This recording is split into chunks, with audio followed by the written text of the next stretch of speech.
All right. Back in front of the mic in my element and where I belong. What's up, fam? Yo. How you guys doing? This is episode 34 of the Backlog Chronicles. And this is actually first episode of February 2021. I am Mo, Dr. Mo Kauma. I got my man, Machine Gun Mike. What's up, Mikey? What's up, guys? How are you, Mo? I'm good, man. I'm good. Good. Oh yeah, making his comeback again this week. Yeah, it's like your third time on our show, man. I fucking love it. Mr. Dan Rodriguez of Seasoned Gaming. What's up, baby? How you doing? This audio thing is awesome. Isn't it fucking great, man? You know what? Because like literally I have no cares in the world right now. Like I can do like 15 different things at one time. I can drink when I want to. Exactly. Yes. Yep. Yes. That's, like the only problem is I can't like black out my screen if I go to the bathroom. So that's going to be an issue probably an hour or two in, you know. Just message me on Twitter. Message me on Twitter. I got you. And then be like, whoa, you guys been to talk for like 5 minutes. Yeah, I'll be good to go. Man, no, I'm happy to be back. Is it 3 times? I came on with everybody else that one time. That's right. Now I remember that. Oh, you came once with them, then you came last time alone. We were on camera, and then this time. Appreciate you, man. Thanks for coming, bro. Always a good time, baby. Yeah. Always a good time. This is a good place to vent. Hell yeah, man. That's why we did it, bro. That's the whole point. That's the whole purpose of this. Just to vent and to talk to people. Listen, man, a lot of my friends who I grew up with around here, they're all casual gamers, right? Like nothing wrong with it, gamers are gamers, but I'm just saying, I don't believe in that. Get the fuck out of here, bro. If you're only buying Call of Duty and Madden every year, I love you, but no, it doesn't cut it for me. And unfortunately, all the guys that grew up around here with, that's how they are, right? They just get Madden and they get Call of Duty every year, right? And then they all scramble to get PS5s, right? And they're fucking playing Warzone. I'm like, what? I swear to God, that's all they play. That's all they play. And I'm like, what the fuck are you guys doing? Like, why did you spend all this money to be playing exactly the same game? Because Warzone's the best game ever. I'm like, okay. Yeah, I mean, does loading in there like make that big of a difference? Because that's really all you're going to get off of that. The thing is, though, you're still walled by your network speeds and the connection speed, so it doesn't matter how fast the fucking game loads. Yeah, you're still gonna be starting it at the same time as somebody you're playing with who's on a PS4, right? Funny. So it just doesn't. That's what I'm saying. Yeah, I had Google Fiber, and I used to play Battlefield, and when I think it was Battlefield 1 came out, there was a map that had a battleship on it, and you always wanted to get into like the cannons on the battleship because you could rack up the points really fast. Well, I could never get in. I was like, this is crazy. I have like gigaspeed internet or whatever it is, and then I got an SSD drive for my series or my X or whatever it was. Yeah, and all of a sudden, I was getting in there first every single time. I was loading in first. I was in that damn seat every single time. I mean, it makes a little bit of difference, but I don't like COD. You're waiting around for people anyway at that point. Dude, when Anthem launched, I had just gotten those. I got those SanDisk Extreme SSDs, external SSDs. Yeah. It's USB 3.0. Dude, I was loading into the level for Anthem. You know that ledge where you start when everybody start? I was loading in about a good 25, 30 seconds before the next person. Right, and I'm like, oh my god, this is amazing. It's awesome. This is just on an external SSD. I can imagine. Like now all these guys are probably like, man, I'm on this PS4, and all these guys have played like half of a game by the time I actually get into it. So, maybe I understand. They had like Walmart had some PS5s today. You should have jumped on there. They had a bunch. But you guys, they did. But anyways, yeah, man, that's so. Back to those guys, those my casual friends, you can't talk about video games with them. One of them will, like there's like a couple of them that, sometimes they go outside of their box. One of them said he thinks Valhalla is the greatest game ever made. I'm like, bro, you haven't fucking played video games if you think Valhalla is the greatest game. I'm not saying it's a bad game, but Jesus Christ. Wow. So Anyway, now, is he playing it on a new system? Yeah, he's playing on his PS5. That's why. That's why. Yeah. Yeah, I understand 100%. Yeah. Yeah. He's more, I know him too, like he plays games, but like he's more about like, the graphics are awesome. Like that's pretty much their priority. I'm like, okay, cool. What else? So I can't have those conversations, and that's why we're like, you know what, man? Why we're here, man. Let's just start a podcast and just shoot the shit. That's why we do it.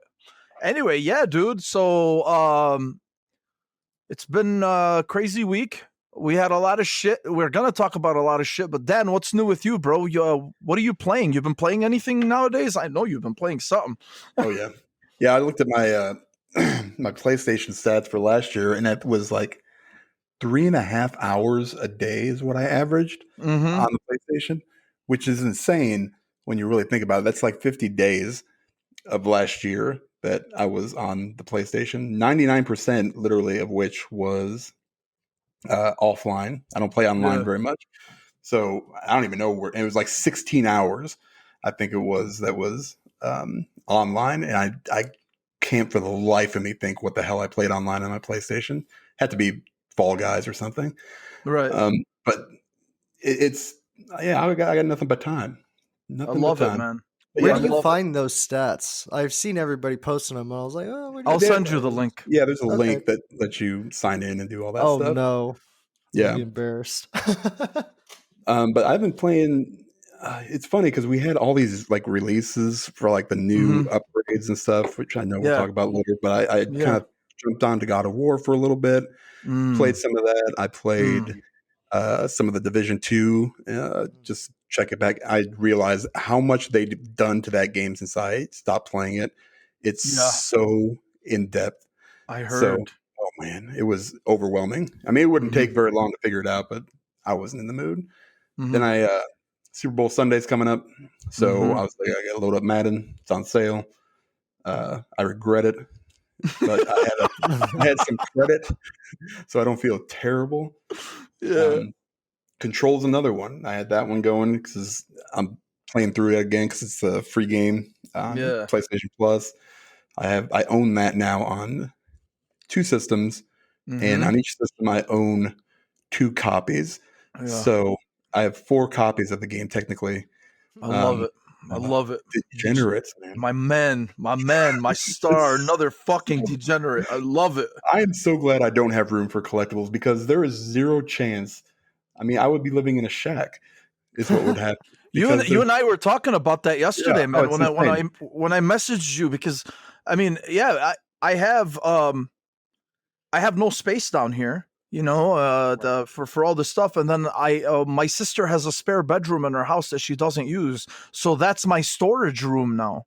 And it's just all boxes on top of boxes. It's fucking nuts over there. Yeah, you sound like Ains. That's what it is. He's the same way. Only difference is Ains at least has a house big enough to store all his shit. This is true. It is huge. Aside from that, I've still been playing Hitman. I still have been playing Hitman because I'm trying to get, I don't know if I hit it or not. Level 200, whatever. I don't know if there's like a trophy or a achievement for it, but I've been playing. I've just been trying to do all the escalations, and they are hard, like ridiculous. So it's. I just can't stop playing it. I don't know what it is. It's the same thing a lot of times over and over again. But then you find these new ways to do stuff, and you find all these new areas. I haven't even unlocked everything. Going back to Paris, which I've done dozens of times. So it's I can't get enough of that game. I'm bouncing all over the place. Really. I love it, man. Mike, Dan and I message each other about Hitman almost every day, right?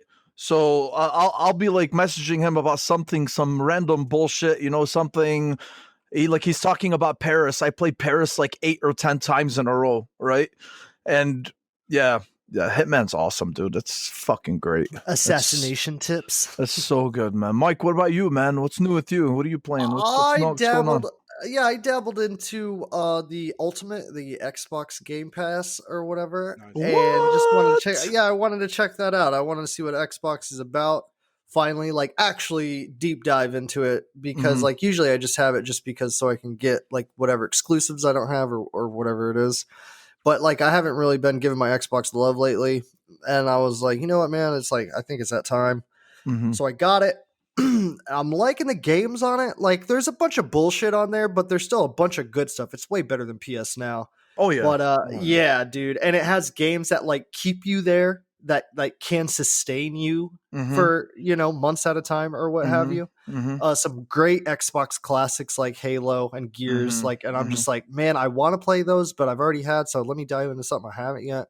Mhm. Doom Eternal kickstarted that off. That just like it's so money, man. Like, I don't know. I'm Yeah. going through this Bloodborne fucking Godzilla, like gods and elder truths and like I don't know, kind of phase, like dark gothic horror kind of sort Mhm. of. Not like scary, but like creepy more so. And it's just like filling that void. I played a little bit of that Cyber Shadow, I think it's called. Mhm. Yeah, I Mhm. was like, this is solid right here. I like this whole like old school feel. Like I like the tunes. I like what's going on. Yeah. And then it kind of like wanted me to kickstart that Katana Zero game, just like a bunch of these small games that I haven't like got around to that I found interesting. And then I have plans for still playing Avengers, still playing Warzone. But then Mhm. this weekend I got plans for Dante's Inferno, which is a fucking gem in my book. So Mhm. yeah, I'm just dabbling in the old right now, and I'm feeling pretty good Damn, about it. bro. Dante's Inferno. Fuck. That's Yeah, man. good. Yeah, remember that God Wow. of War style, but it's just super fucked up. That's the thing about it too, man. At the time they were like, "Oh, it copied God of War." I'm like, "So? What Yeah, the fuck? so what, So bro? what? It still But played good. It was everything else is awesome." so different. Yeah, everything else was so different. Like the way he has like he could shoot crosses. He has a Mhm. scythe as a main weapon. Mhm. It's super like it messes with your head, the visuals do, because it's all based on hell and Mhm. the poet, like the poetry. It was like Yeah, a yeah, yeah. poet. Yeah, it was like a Yeah. poem back in the day, right? The Mhm. 9 circles of hell. I tried to read that once and like I didn't understand it too much because it was the way it was written. I was like a teenager at the time, but yeah, man, like the Xbox. I remember going through the Xbox. I'm gonna get on a little Xbox trip right now, and like just the UI, like I felt that moment where I was like, this is a fucking clean UI. Like Yes. Yeah. this is like I can get used to this. So Mhm. when your system is on and you're idle and it's just on the screen. So Yeah. for example, your Xbox screen is on or whatever, Mhm. depending Mhm. on whatever pictures or apps, and it gives like because it's on your TV, it gives off like a vibe, or if you have your Yeah. PlayStation on, it gives off a different, like same video gamey vibe, but a different vibe. Right, And right. I was feeling that vibe from Xbox. I'm like, I like this vibe from Xbox. Like, I really like what's going on, and I could definitely see me being like on the system like a lot more, And it Yeah. felt really good. I was like a little surprised by it. So good It's on it's them. it's really weird too. That's why I main Xbox. That's why I primarily play on my Xbox, especially like, third person games. I'm sorry, third person games. It's my third party machine. And obviously besides the first party games that they have, but it's weird, man, because when I get on my PlayStation, it's to play one game, right? Like, so whenever turning on my PlayStation is like for me going to the mall. If I go to the mall, I'm not going to fuck around. I know where Right. I'm going. I know exactly what I'm getting. I don't even try it on, right? I just walk. I That's good. swear to That's a good God, bro. analogy. I like I'm that. telling you, yeah. Like if I knew I needed a pair of jeans, I would walk into the store. I knew where I was going. I parked close to it. I'd Right. walk in, grab it, not even try it on, pay for it, and leave. And that's how I am on my PlayStation, right? Like primarily, obviously for its first party games. I'll just get on and I know what I'm gonna play. Versus like the Xbox, where I feel like you can. Like I just influence me, Xbox. I just Make no, me feel I just something. want to fuck around more in that ecosystem, Yeah. like, Yeah. oh, here, let me go to Game Pass. Oh, you know what? Let me manage my storage. Even Yeah. though you have nothing to manage, but still, it's kind of like, okay, this is easy to access. Let me see it. Um, Yeah, it automatically gives you games to shrink if you haven't played them in a while or something. I was like, this is interesting. Oh, I also played Ninja Gaiden 3, by the way. And I was like, oh, fuck, I love this. It was cool to me. It was cool to me for the first, fucking go play 2. 2 is on Game Pass. Yeah, I know, I saw that too. God, what are you doing? You're playing the shittiest one. Come on, Mike. Oh, man. Well, I remember us talking about it previously, like in last week's episode, and I was like, all right, I got to really check. And then I started playing it, and I was like, it's not as bad as I remember it, because I remember getting it, and I was like, this is not Ninja Gaiden. I don't.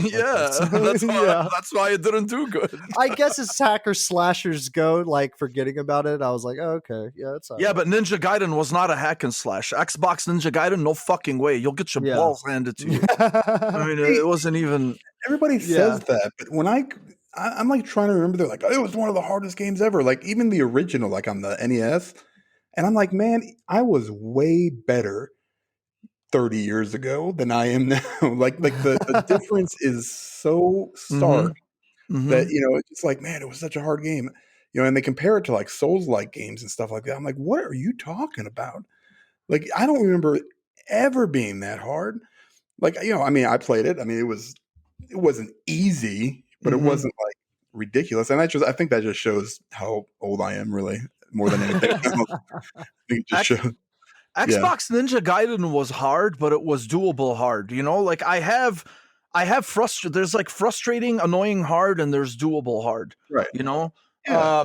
So Ninja Gaiden on Xbox, it was tough, man. Even like regular fucking basic guys will mess your shit up, if you're not careful. It kept you on your toes, but at the same time, it was more forgiving, than like Souls games. It was a fixed camera, right? Am I remembering? Yes, it was, yeah. And they did a fantastic job with that, except for like indoor. I forgot about that. Holy shit! Indoor fights, sometimes it got a little bit finicky, but for the most part, the cameras work, man. God, I love Ninja Gaiden. So for me, I played the medium. I finished it. I thought it was okay. It was good. It wasn't great. It was good. It was really good, actually. I'm not gonna lie. I think the environments were cool. I think the story was great. I think the sense of tension, was excellent. The world itself, the world building that they did was awesome. But man, she controlled like a fucking 90-year-old grandfather, man. Like it's way. I just wish she was a little more nimble and a little more agile, just quicker. Even when you're running, it's like light jogging, So trying to put you in that, trying to immerse you with that slowness. Yeah, like I don't want it to run, like it'll ruin the immersion if you run. Like, so I get what they were trying to do but at the same time, like that was primarily my biggest thing with it. And then the story started getting like a little bit too, who's this guy towards the end. But I mean, I pieced it together. I was like, Dan, did you finish it? No, I started like 2 hours in, and I made it about 2 hours. And then I did another hour, and then I did another couple hours. And it, for me, like scary games, it's just a no-go, like immediately. Yeah. So, you and me both. Oh yeah. So this one wasn't that bad. It was just so boring. That was my biggest issue with it. Yeah. It was like, everybody says it's like a slow burn, man. I'm like, yeah, it's a really slow burn. And I think it's gonna be one of those games where I kind of like, I'll just go throw an hour into it in between other stuff. You know what I mean? Right. But it's not bad. It's gorgeous. It's absolutely a gorgeous game. I think that some of the visuals are just outstanding. I like the static camera and how they do it. Give you that old school Resident Evil vibe. Yes. So there are a lot of good things about it, but the story to me, I mean, that could be just me not, it's just not clicking with me. But it's definitely, it has its moments. There was a couple moments where I was like, oh, hey, did you get to the hotel yet? Yeah. Okay. So for me, that's initially like in the beginning, the funeral home section and whatever. I'm like, okay, some background story building, for the characters and whatnot. And then once you get to the hotel, I would say, the deeper you get in the hotel, it starts getting better. It does. It is a slow burn. It's not like that much of a slow burn, at least like I didn't think it was, initially. Yeah, I was like, okay. Once I got into the hotel and I started getting deeper, I'm like, okay, And that's I get about this. where I'm at. Yeah. It So starts like to a get hot take review, Mo, out of 10, what would you give it? 7.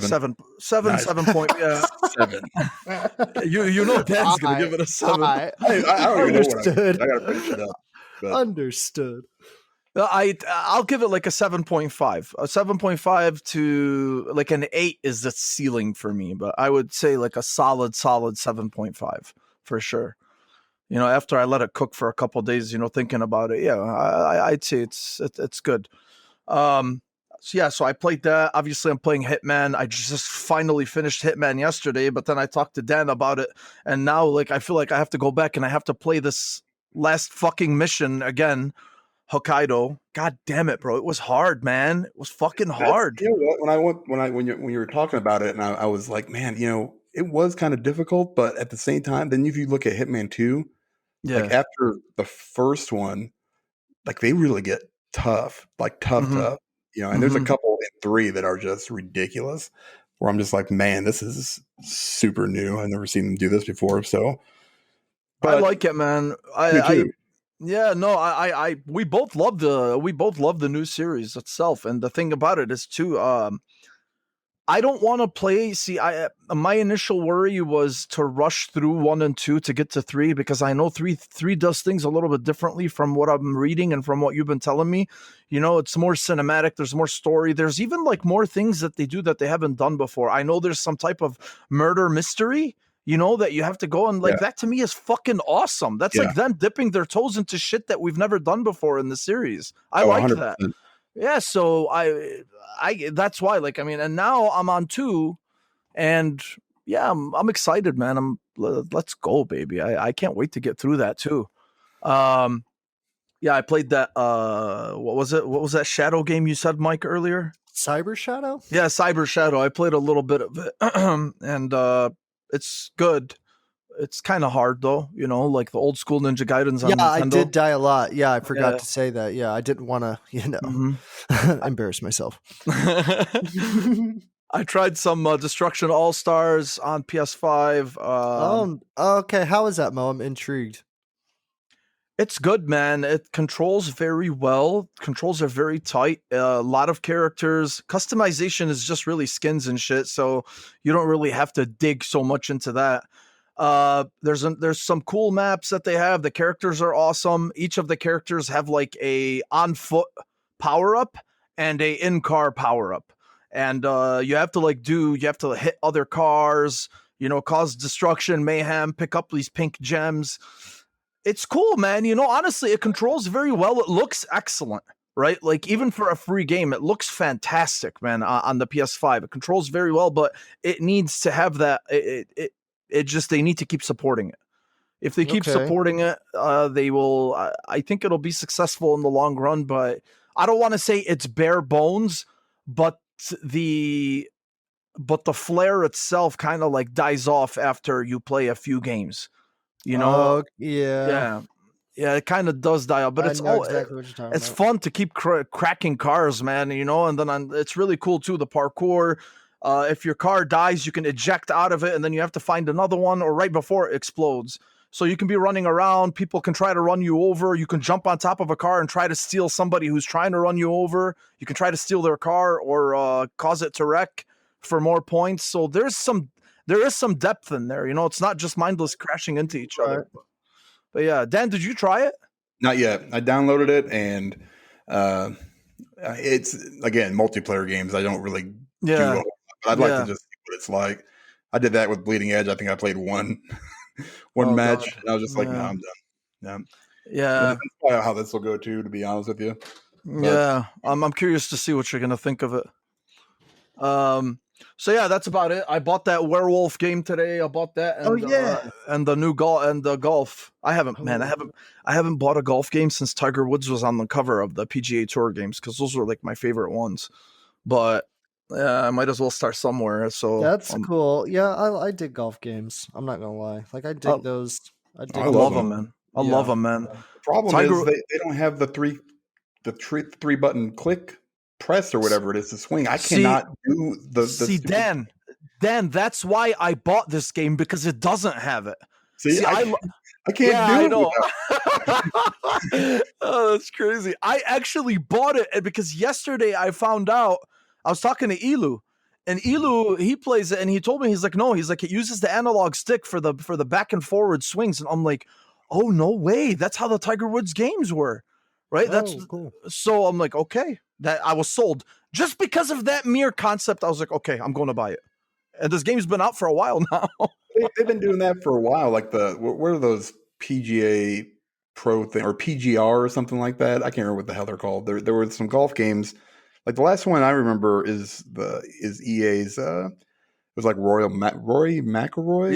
Yeah. That's when they took off Tiger Woods and they put Rory McIlroy on the front. Yeah. Why'd they take off Tiger Woods? Because of the whole scandal. Yeah. You like to beat people. Oh. So yeah. Remember the scandal? Yeah. Yeah, so that's probably, it was just bad PR, man. You know. Golly, Tiger Woods. Come on, bro. Well, yeah. Well, their game sucks now, so. Yeah, that's the last one, and that's actually on Game Pass. And aside from that, there's what, Golf with Friends or Everybody's Golf on PlayStation. Yes, that one is so much fun. It's so stupid, but it has the 3-button swing, so I'm all in. You know, that one's Everybody's great. Golf is cool, man. We played it on Game Pass. Me and Ains and Pampa and Angela. We had a lot of games. That one, that's a different one. That's what the hell is that one called? That one's called something else. Everybody's Golf is only on PlayStation. Oh, that's Golf with Friends. Golf with Friends. Yes. I'm sorry, I mixed them up. Yes. No, that's fine. I was just trying to. I was like, man, it came to Xbox. I need to go get it. Mm-hmm. I've been playing it right now. That I will play online anytime anybody calls me. They also have a VR version of it, which I haven't tried yet, but I do want to try that too. But it's been out forever. Yeah. Oh yeah. That I do know of it. But I'm not even joking. I'm downloading the PGA Tour 15 right now. It's mostly because I saw your tweet. I was like, man, I want to play some golf. I want to see how it goes. That's awesome. You know, since we're not on camera, I was just like, I'm just going to browse this. And yep, installing that right now. Thanks. Hell yeah, dude. Hell yeah. One of the other benefits of pre-recorded. You don't got to do shit in front of the camera. Fantastic. Anyway, yeah, man. So I'm looking forward to those. I know Werewolf got some shitty reviews, but I don't give a fuck. I like shitty games, so fucking sue me. So I didn't realize that was part of the vampire worlds or whatever. Yeah. Masquerade. Mm-hmm. Yeah. Oh, the Masquerade games. Okay. I thought you meant like vampires and like the YR. You know what's weird too about this game, Dan, is the retail versions, right? So there's 4 retail versions. So there's a Series X. If you look at my tweet at the picture, there's a Series X version. There's an Xbox One version. There's a PS4 version, and there's a PS5 version. Jesus. Yeah. I mean, the physical copies, you can barely find them, but yeah. I couldn't believe it when I saw it. I'm like, okay, maybe they're combined. And it's like, no, there's 4 different retail versions that they released on shelves. My God. I don't know why, but whatever, it just gave me like that little bit of, ooh, it says only Series X on it. I like that, so. Oh, nice. All right, so let's see what we got. To dive into the weekly stuff, the first thing is the Medium, considering we were just talking about it. So basically, so the sales for the Medium, so the marketing and development costs were completely recouped after one day that the Medium was after one day of release. So it made back all the production and marketing costs for Bloober Team. I thought this was great for them, considering that the game kind of didn't perform well critically, like they wanted. It's definitely a AA game. It's made by a smaller studio, but the fact that it was being pushed, heavily by Xbox marketing, especially on Twitter, and just to see that it was successful is good news. It's good news because this is good news for Game Pass. Because the one thing about Game Pass is, a lot of people say, they're like, hey, well, what do you what do you think of how does Game Pass affect sales, for games themselves? I mean, yeah, they affect them to a certain degree, but at the same time, clearly, I mean, if a studio made back, and this is their biggest and most ambitious project ever, right? Bloober Team, they made the Blair Witch game. They made, Okay. I think, did they make Outlast 1 and 2, Dan? I'm pretty sure they did, right? I have no idea. I've only the only two bloopers I've played is Blair Witch and Medium.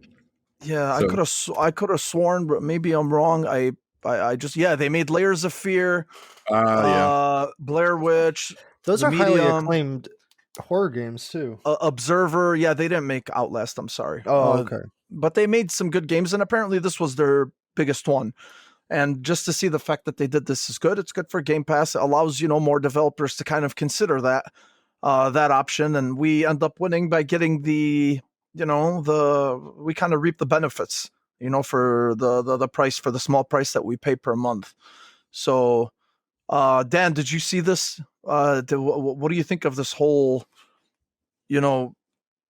I think it's good, honestly. I mean, I would like to see this. I would like to hear this more for the big budget AAA games that are eventually going to come to Xbox, for especially on Game Pass, really. The big budget first party titles. Like, I'd like to see that as well, but the thing is because the budgets of those games are so big, I just don't think it's going to be possible the way it is with with something like this. So where are you on this? I mean, it's great for the team, especially being, they're an independent, studio. Yeah. It's we saw IOI also, got or made their money back, on Hitman 3.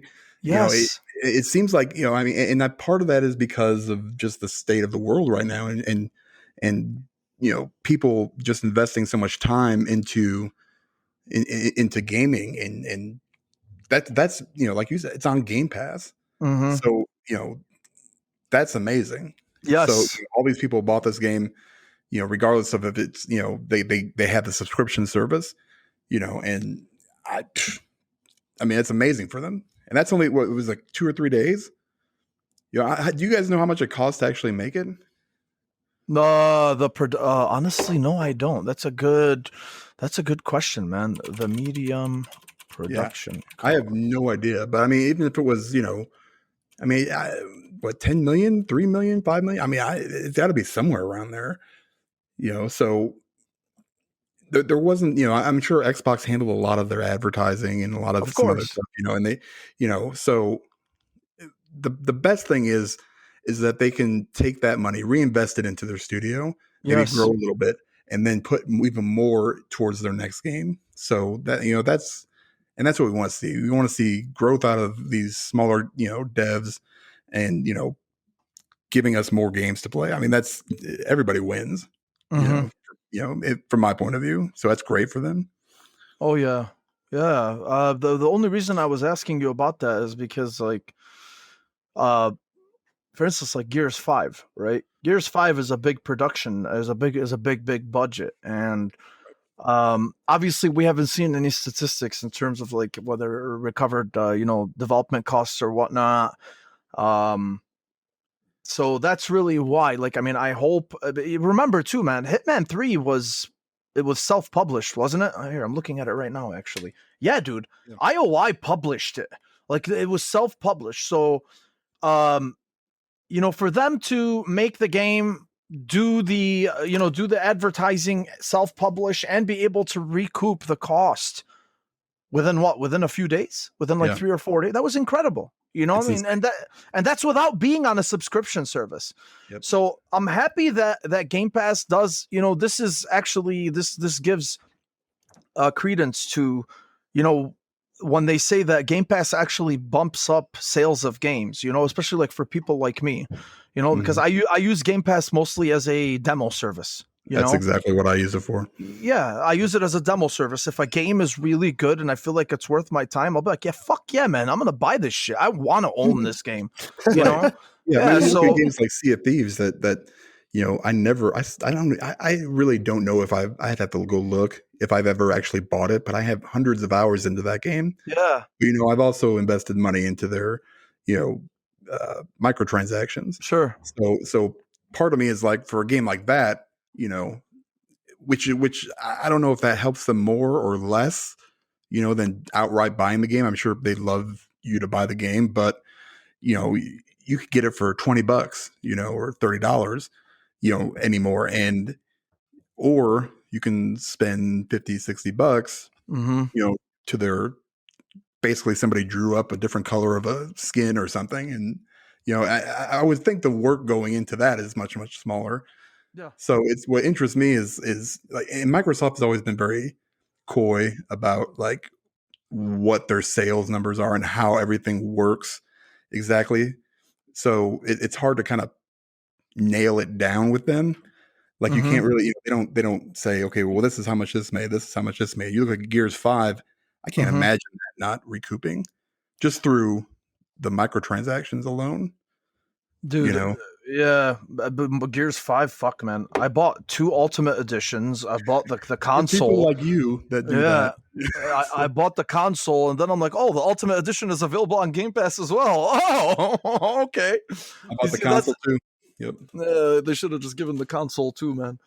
But no, yeah, I hear you. I see exactly what you're saying. Mike, what do you think about this, dude? The medium, Mo, honestly, bro, I it's one of those games where, from me as a standpoint, like I look at this game and I'm like, why is this popular? To be honest, Yeah. like, why is this even on anybody's radar, dude? Seriously, and that's why, Mo, whenever you mention it, I am just like, that's cool, because like I know, like, because I'm not saying like, oh, it looks so stupid or whatever, Mhm. but to me, I am just so surprised at how many people are really liking this game, because to me it does look boring as it looks just so boring. I watched some people play it. I try to get into it because I thought it was cool, like 2 worlds at once and like 2 dimensions. I'm into that weird shit, you know. But then, like, whenever I started watching people play it, I'm like, okay, it's like a walking around, like, item kind of thing, and like unfolds the story, and I get that stuff, but it's just something that I'm not looking for when I'm playing a game. It's not what the game wants people to feel. That is exactly what I don't want from video games. You know, is that slow burn. Exactly, Yeah. that slow burn, you know? So, like, to me, I'm just like, good for them. How the fuck is that possible? You know, like, that many people liked it. Obviously, if it's making headers, you know, because it is. I think one of the best thing the game does, and it probably just shows like other creators, like, yo, dude, this can be done. Kind of like a Ratchet and Clank thing where it's like, yo, man, we're like loading worlds in, you know, at the same time, and that it's going together. Not only that, it's in the story itself. In that term, it does something unique, which I like, you know, but the gameplay and all that kind of like story, like I couldn't even watch the trailers without being like, oh, some girl's scared or something. I don't know. You know what I mean? So to me, I'm just like one of those things where it's like, I know I don't understand this part of gaming, but it is popular and I'm glad people like it. But I am just like, wow, how? You know? So yeah, it's a weird thing for me. So it's like one of those, like, I don't know how to explain it exactly, but it's just, I think it falls into where it's like people who really like that genre are, you know, they really like it for reasons that I can't like it for because I don't understand it. You know what I mean? Yeah. So like whenever I hear you play it, see, that's the thing. That's what I love about you, Mo, is like, to me, it doesn't seem like it's going to fall like in your get, like, oh, I want to play that game. I am going to play that game, you know? And Like, I didn't buy it. I didn't Right. buy it, you know, like, I mean, so it didn't like floor me.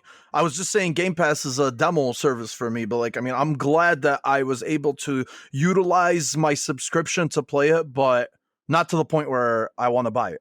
You know? So Okay, there's a yeah, difference, exactly. Well, what I'm saying is at least you reached out and you gave it a shot. So I trust your word, my friend. You know what I mean? But to me, I don't know, man. I just Yeah. didn't. I was not getting what they were given. I didn't want Yeah, it. I don't Yeah. blame you, man. But I what's the don't game right on. cost too? I mean, it's like a $50 game, right? So that's Yeah. even, you know, more impressive, I guess, because you would have had sold more, depending on how much it cost to make. But I mean, I have no idea. I couldn't tell you the Yeah. start of how much these things cost. I mean, I know you see games like God of War or Gears 5, and the budgets are just outrageous, So, I mean, kudos to them for doing it, man. I mean, people were really looking forward to the game too because, I mean, the horror genre is kind of it's just going so strong right now. It's big, man. That It's is big. true. That is true. And I think, and a lot of people, especially like hardcore fans of like Xbox or PlayStation, they want to support their team. And so it's like, hey, you know what? I know I got Game Pass. I got it for $1 for, and I got all this, so you know what? I'm going to throw a little bit of support behind them to show them that, we do, and there's going to be people like that. There's going to be people that are just like, I'm just going to buy it because I don't have Game Pass. Yeah, it's a good goddamn perspective, Dan. Right. I mean, there's I just like that. There's so many different ways that it all comes down to like, if it costs like $100,000 to make, it's just like, yeah, okay, that was probably not super impressive, but I'm guessing it's, it's well, 5 million or plus, if not 10, so I mean, and they did, I can't say like a final verdict on it yet, but I'm hoping it picks up here shortly. Because I mean, like I said, I love the scenery. I love, I think Marianne's a great character too. So but you need more from it. Yeah, I understand, man. Yeah. I got you. It reminds me of A Plague's Tale, where it's like that kind of smaller type, and not in the story wise, just like in the industry itself, like where it's like smaller, but yet it like hit good. A lot of people gravitated towards it. It's kind of a somewhat horror game, I think. From what I've seen, it looks a little creepy. You know what's weird, man? I love those games, those smaller games that just come out of nowhere, like the Plague's Tale. Dude, I swear to God, I remember when I saw a Plague's Tale previews before the game came out. Not to make it, I don't want to sit here and be like, oh, I played it before everybody, but I remember tweeting about it before release, and I'm like, hey, this looks pretty fucking cool. Right? So I walked into GameStop on the day it launched. I'm like, hey, do you have a copy of A Plague's Tale? And he gives it to me. I'm like, is this game selling? And he's like, dude, this is the only copy I have in the store. Not because it was selling. Really? No, not because it was selling, because it was on no one's radar at all. I played it. And, that's the thing. When did it come out? It came out, 2 years ago? May 2019. Okay. So yeah, it's a little under 2 years. So like when I can't remember, there was an E3, right? And I never heard anything about this. I think it might have been 2018. I'm pretty sure it was. And they had they had a humongous like drop of like a trailer that everybody was watching. I can't remember what the game was. And then right after that, it's funny because I was watching it on my TV on YouTube, and right after that, it auto queued up A Plague Tale: Innocence, right? Just the demo or that they showed off. I never heard anything about it, and I watched that thing like 5 or 6 times. Watching these guys run through this field of dead bodies and all these mice and shit. There was those games. I mean, that was basically 2020 in a nutshell, because it was. I mean, it was not the plague necessarily is what I mean, but I mean, like it was these games that were coming out of nowhere that kind of surprised everybody, and it was like you had the big games, you had Cyberpunk and The Last of Us 2, but then you had smaller games. Like for me, it was like The Pathless or Ghost of Tsushima. We kind of heard about Ghost of Tsushima, but nobody was ever really talking about it because it was getting overlooked. And then it comes out and it's just like, holy crap! Yes, those are the best. Those are the best games and the best experiences for me. Especially, the older I get, it's just like, man, I want to see something that just takes me, gets me out of nowhere, surprise me. So, I mean, Plague Tale was one of those too, and I think the medium might have been for several people too. And it's, great because I really like some of these studios to do less horror because I can't play them. Yeah, I know, man. I'm with you, dude. I'm with you. I'm a giant pussy. So. Same. I mean, absolutely. I can't deal with it. I'm mostly, just don't want to die. I mean, that'd be the worst. Like, I'm looking forward to actually starting Resident Evil 7 for the first time, but at the same time, I'm dreading it because I know I might not end up finishing it. Like, I want to play 7, because I want to play 8. right? Right. And I always get FOMO with Resident Evil because I know how fucking good the games are, yet I just don't have the balls to just Nope. continue with Yeah, the game. yeah, Can't I do know it. that feeling. You know, I played Resident Evil 4 on the GameCube. I loved it.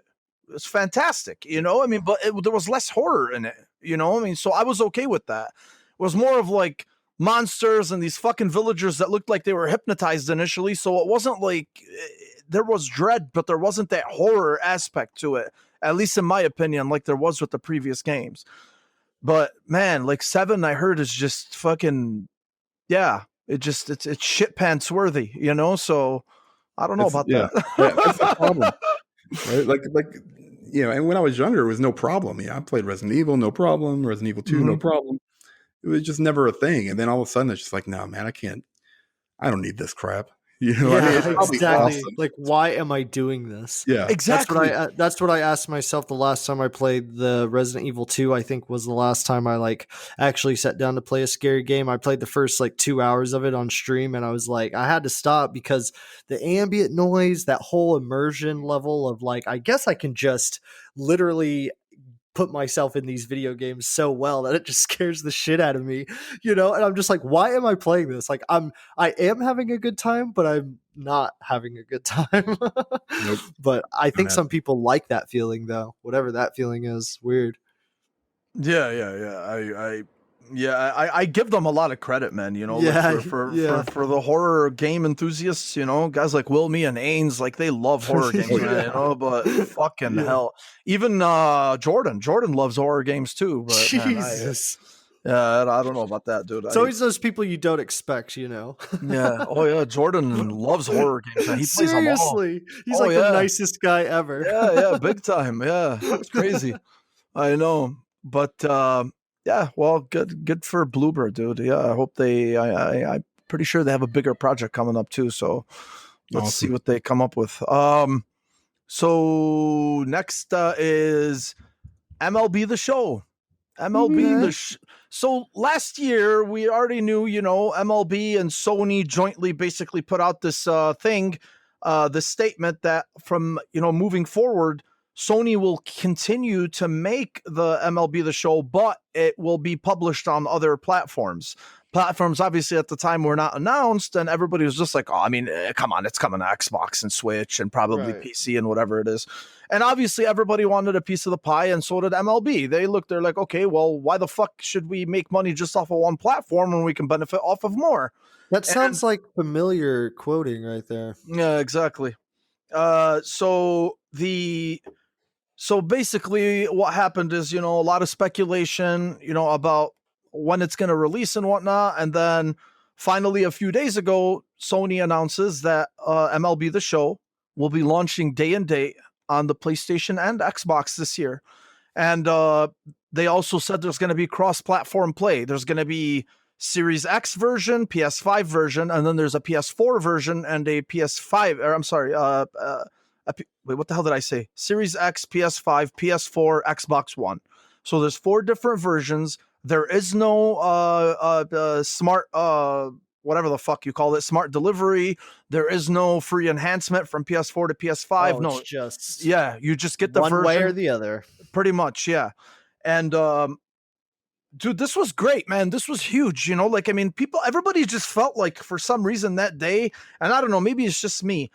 It was like a step forward, you know, in the industry. That's the way I saw it. I'm like, holy shit, bro. Like, this is like, we always talk about it. There's so much speculation, but seeing a first party title made by a Sony studio on an Xbox, and to see the cover design, you know, and the fact that, you know, a PlayStation Studios is on the front, or on the front cover, that it's going to be on the Xbox with the green jewel case and whatnot. I mean, for me, it was amazing, you know. And the show is one of the biggest sellers for Sony every year, you know. So for them, And this is usually a PlayStation exclusive. Oh yeah. It's been Really? MLB. Okay, sorry, I'm not Yeah. really like, you know, baseball yeah. savvy or whatever. No. Yeah. But MLB The Show has always been, All right, 'cause interesting. it's made by Sony San Diego, so that's Okay. that's the first party studio. Gotcha. And just I don't want to open up that whole conversation again, about Bethesda. Will they not, but at the same time, it's similar though. yeah, no, definitely. But just to see a first party game from a major player, to be on another, on the Xbox itself is awesome. I mean, so it's fucking great, man. It's great to see. I'm happy. I'm gonna get the Series X version. I mean, but I'm just glad because there were so many people. Like the show itself is a game that a lot of Xbox fans have wanted. Like that's one of the games on the PlayStation side that they've really wanted, and now they get to get it. And I think it's great that we get to experience it. And there's cross-platform play, which is fantastic. Really? Yes, yeah. So it's huge. Dan, what do you think about this, bro? Man, I've been I mean, that's okay. So it's kind of weird. I had I had a 360 for a long time. I never owned a PS3. It was always one of those games that I just didn't care for. It wasn't anything, console worry. It was just like, well, I'm not going to play any of those games. Right. Or I can play them over here on the 360. I had BioShock and Mass Effect. That was my go-to, and Call of Duty. So I was just like, okay, I'm good. I don't need a second system. And then I got the Xbox One, and then like I was like, man, I don't have a good baseball sim. And that's the one thing that was always missing. So I was like, I'm buying a PS4. Ended up buying the Pro, getting MLB, also like Horizon Zero Dawn and a bunch of other stuff that came out. So I finally was able to get into that, and I love it. I love baseball. I love the show, but it's you have to watch them because a lot of times it's just these little incremental improvements. I'm hoping that this time, with them coming to the Xbox, I'm hoping that they kind of put their best foot forward, change a bunch of stuff, make sure the online stuff works well.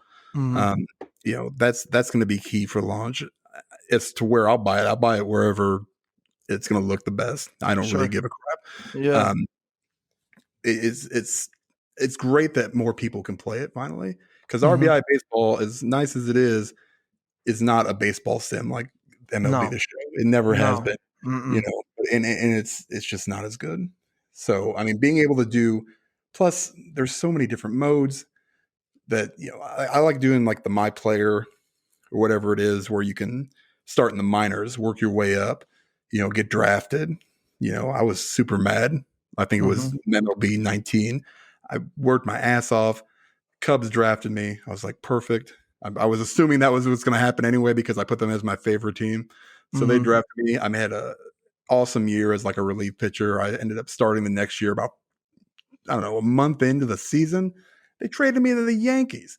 I was like, what in the hell kind of garbage is this? This is bullshit. This is like my most hated team, but it was so, I mean, out of nowhere. Like, I don't even know what I did. I was like, man, I'm balling out here. But I love that kind of simulation stuff. I don't play the franchise so much. I really just like playing the My Player, because I can kind of make myself obviously much thinner and better looking with a really good beard instead of this garbage I have right now. So it's one of those things where I just want to, I'm super pumped to play, and I'll get it. I don't play online, very much, if at all. So, that kind of stuff doesn't appeal to me as much, but sure. I'm glad other people can play it. I mean, a lot of people, this is kind of like a small thing to me, but it's kind of, I don't know why it bothers me. Like, nobody, they owned the PlayStation 4 for years and years and years. And now it's like, I don't play baseball. And then it comes to Xbox, and all of a sudden it's like, oh yeah. Could have bought that game the last 5 years or whatever. Yeah, that's true. All of a sudden it's like, the best thing since sliced, but come on now. 100%. Dude, I've seen Sandlot. I'm a fan. What are you talking about? I know what baseball is. I'm with you, man. I'm with you for sure. No, I'm with you for sure. But the thing is, too, is there's also people it depends, right? Like, they'll have a PlayStation, they'll buy the show because it's on PlayStation, but they know most of their friends, they play on Xbox. So that's fine. That's cool. But I I mean, know just what you're saying. you Yeah, know the what I'm saying. hyperbole. Yeah, if you're a multi-console owner and now you're excited Yeah, there that was no it's reason coming, you could have bought it before. exactly. You know, I agree. I None. definitely agree with that. The weird thing is too is so man, if you go on like so a lot of people were concerned, well not really concerned, but they're like, oh, how's this going to perform on the Series X? You know, well, Sony's probably going to offer something on the PlayStation side, you know, to make it a little more appealing That's for fine. for people like us who have both. But if you go to the page on the Xbox side, if you go to the page for the game on their store, you see HDR, 4K, Ultra Mm, HD, 60 frames per second, which absolutely. means that yeah, we are I probably mean, yeah, going to what get else could they have done? Right? exactly. And the other weird thing too is the publisher is MLB on the Xbox side, but on the PlayStation side, obviously it's Sony. Mhm. Huh. So yeah. So it's actually published by MLB, even though it's developed. It says developed Sony San Diego, so it's SIEA. You know, it says Sony everywhere. You know, where applicable on the Xbox page, but the publisher is MLB, and I think that kind of bleeds into that whole thing that we've discussed before about you know, Bethesda, or you know, ZeniMax, the ZeniMax acquisition, and Bethesda retaining the publishing arm. And I Right. think that's for a reason. Me Right. personally, I think I'm that's with you going on to that be. too. Yeah, I think that's going to be because if they decide to publish on other platforms, it won't be Xbox publishing on PlayStation. It'll be Bethesda publishing on PlayStation. So, but that's, I guess that's another conversation. Mike, uh, are you a baseball fan, bro? Are you like, what do you think of this? You saw the I Sandlot. played, yeah, I've seen the Sandlot, you know, so I'm a huge fan, matter of fact. No, I played Barry Bonds' home run derby back for PlayStation 1 when I was a Mhm. kid. It was literally, that's so funny, man. It's literally the first and only game that I have broken a controller. Wow. My buddy came over and he was beating me, and I was so confident in myself because it was my game. Like, I play the game, I practice, and I'm like, I'm gonna smoke this dude, right? Yeah. And for whatever reason, my buddy smoked me, and he played an N64, you know? So I like figured I had it in a bag. Anyways, and I got so upset and I broke it, and I was just like, oh my God, I broke my controller. I can't believe it. And I just remember my buddy acting weird afterwards, and I was just like, oh shit, that's a thing. So ever since then, like game rages to me, like I have felt this like close connect. Like I love watching them personally on Mhm. YouTube and stuff, just like raging over Smash Bros or anything. But yeah, as like a person who doesn't play many sports games, all this information to me is very interesting. Dan, you kind of like threw me. Wow, I'm wowed a little bit. That's cool. You know, I don't really like see too many players or talk to too many players who are that big into, you know, these types of games and stuff. I've only met like maybe Edgar is the only other person, probably Mhm. Mo, that I Mhm. know like really likes Madden. You know what I mean? Mhm. So this is cool. I do now see, as y'all are explaining it, I do now see, Mo, how you're saying like it's like a step forward for the industry where it's Mhm. kind of like it mirrors that Bethesda Xbox acquisition like Mhm. very, very much.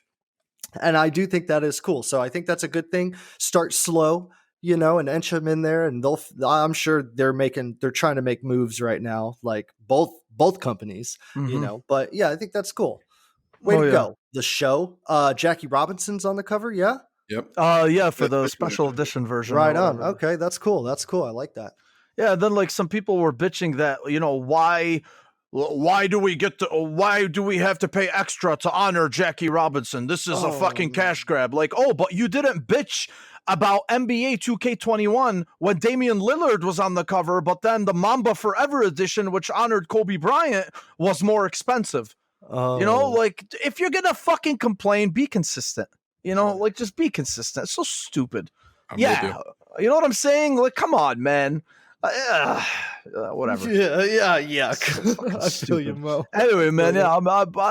this is cool. This is great news to see, and I think everybody's gonna be a happy camper. You Oh know. yeah. Real quick to touch on it, God of War. The Say 2018 what? God of War 2018, probably my favorite game ever made. So there was a patch that was released on February 2nd, and I think this is the patch that I've been dreaming of for the game. Because so the first patch that they released for the game, a lot of people got confused when this patch came out. The first patch that came out when the PS5 was released is basically bumping up the performance mode to a locked 60 frames per second on the PS5. And a lot of people thought that, oh, that's just, okay, that's an enhancement. But like, no, that was not the enhancement that took advantage of the PS5's power, full power, I guess. That's just the enhancement that just took advantage in terms of performance side. Because the performance mode on the PS4 Pro was in 1080p, right? Supposed to scale up to 60 frames per second, but anybody who played it will tell you it probably hovered like in the high 40s, low 50s. Yeah. Never definitely. quite hit that point. Yeah. Yeah. So they released it on the PS5. Obviously, the extra horsepower allowed it to go to 60 frames, but still in 1080p. Now they released the patch, which everybody's been waiting for. 60 frames per second, 4K, even though it's still checkerboard 4K. But if you listen to and watch videos from like Digital Foundry or whatever, if you are a gamer and you play on a big ass TV, you will be hard pressed to see the difference. Hard. You have to look. You have to look, and you have to be able to spot these little fucking what do you call it? These little intricate details that these guys pick up on in order to be like, oh, that's checkerboard, So this is checkerboard 4K, 60 frames per second, and everything I'm hearing so far is that the game just looks and performs absolutely incredible. Like, this is the version everybody's been waiting for. I personally haven't played it yet. I'm excited for it. I think the reason why I've always put it off because, in anticipation of this, but now it's a little bit harder too, considering there's so much shit to play, despite how I feel personally about the game, but this is just making me want to bounce back to it, and on top of that, I already platinumed the game. That's the first and only platinum I've ever gotten. And fuck, man, Dan, I know you played it, bro. What do you think? It's amazing looking. I mean, I've always argued that resolution, it takes a back seat to graphics every single time. Like, the art style needs to be good and well done, and then worry about everything else. I agree. And I'll play games in 1080p at 60 frames per second. Not even a question. Sure. That doesn't bother me because I think it looks so much smoother. It's more crisp. It's faster. It's more responsive. So when when I saw the performance mode, I had a buddy that actually he would it's hilarious. He was texting me. He's like, man, you got to get the physical copy of God of War because it's 4K 60, native 4K 60. If you don't update the game, it runs at native 4K 60. I'm like, dude, I'm not going to go out and buy another copy. When I got the digital copy, I said, they'll for sure update it, and sure enough, not, a month later, here we are. And it looks amazing. That game looked amazing before. Yes. And that's the biggest thing. It was easy to build on. You just up the resolution, whatever it is. I'm not trying to simplify it by any, but it looks even better than it did before, and that was a very tall order because it was one of the best looking games that I've ever played. And it's just so well done. Like I don't know, man. It's so good. So when I saw it load up, I was just like, oh yeah, yep. When me personally, when it comes to God of War's visuals, and I, because everybody knows I'm such a God of War slappy, but I really try to take that bias out of it. And I'm just like, when you're talking about the best looking games of the previous generation, how is God of War not up there? I always hear, Gears 5, rightfully so, Horizon Zero Dawn. Okay, great. Horizon Zero Dawn is fantastic. It's a gorgeous game, but dude, what the fuck? If you play God of War and you see the detail in the armor, the detail in the Valkyries, just the amount of insane detail in the game. I'm like, how is this game not discussed enough? And when you talk to people, they tell you, they're like, oh yeah, God of War is probably one of the 5 best looking games of the previous generation. And I'm like, I don't see that said enough.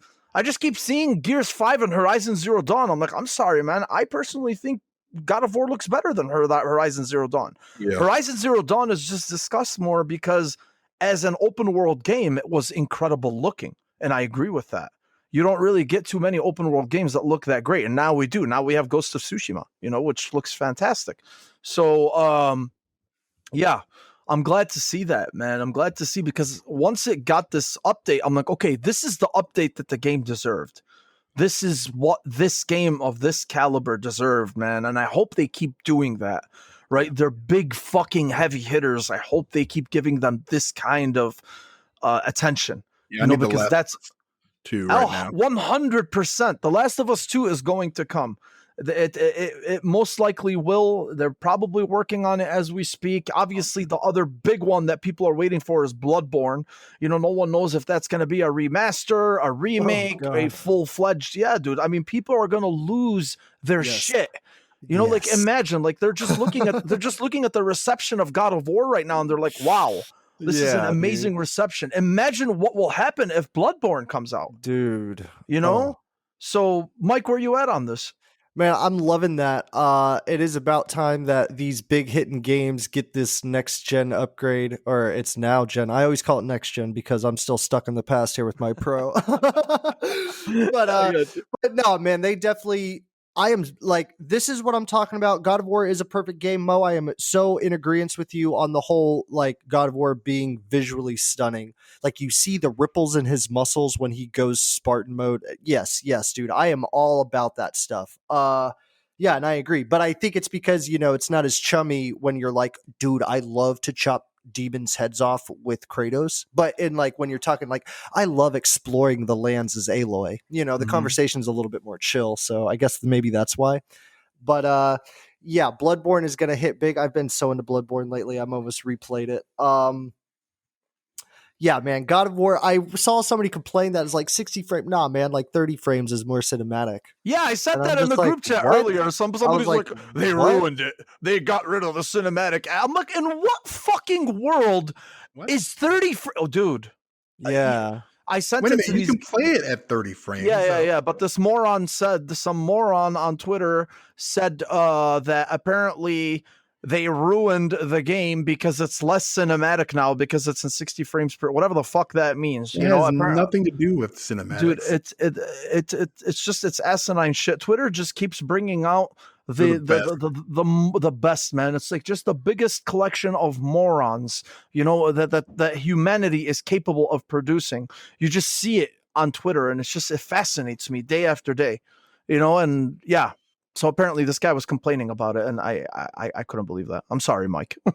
No, you're good. I feel the same exact way, kind of thing. Like, the only thing that I could see is like there's some type of like unwritten rule, I guess, where it's like 30 frames is like the go-to. Like, there's a reason why they don't make movies in 60 frames or some shit like that. But I'm just like, but that doesn't matter because it's a video game, and like I get the whole it's not as cinematic, but I'm not playing God of War for it to be cinematic. I'm playing God of War for like the crazy video game experience. You know what I mean? That warrior mindset, but the thing cool is visuals. But the thing is that doesn't change a thing. No, it doesn't. I mean, if anything, how do you?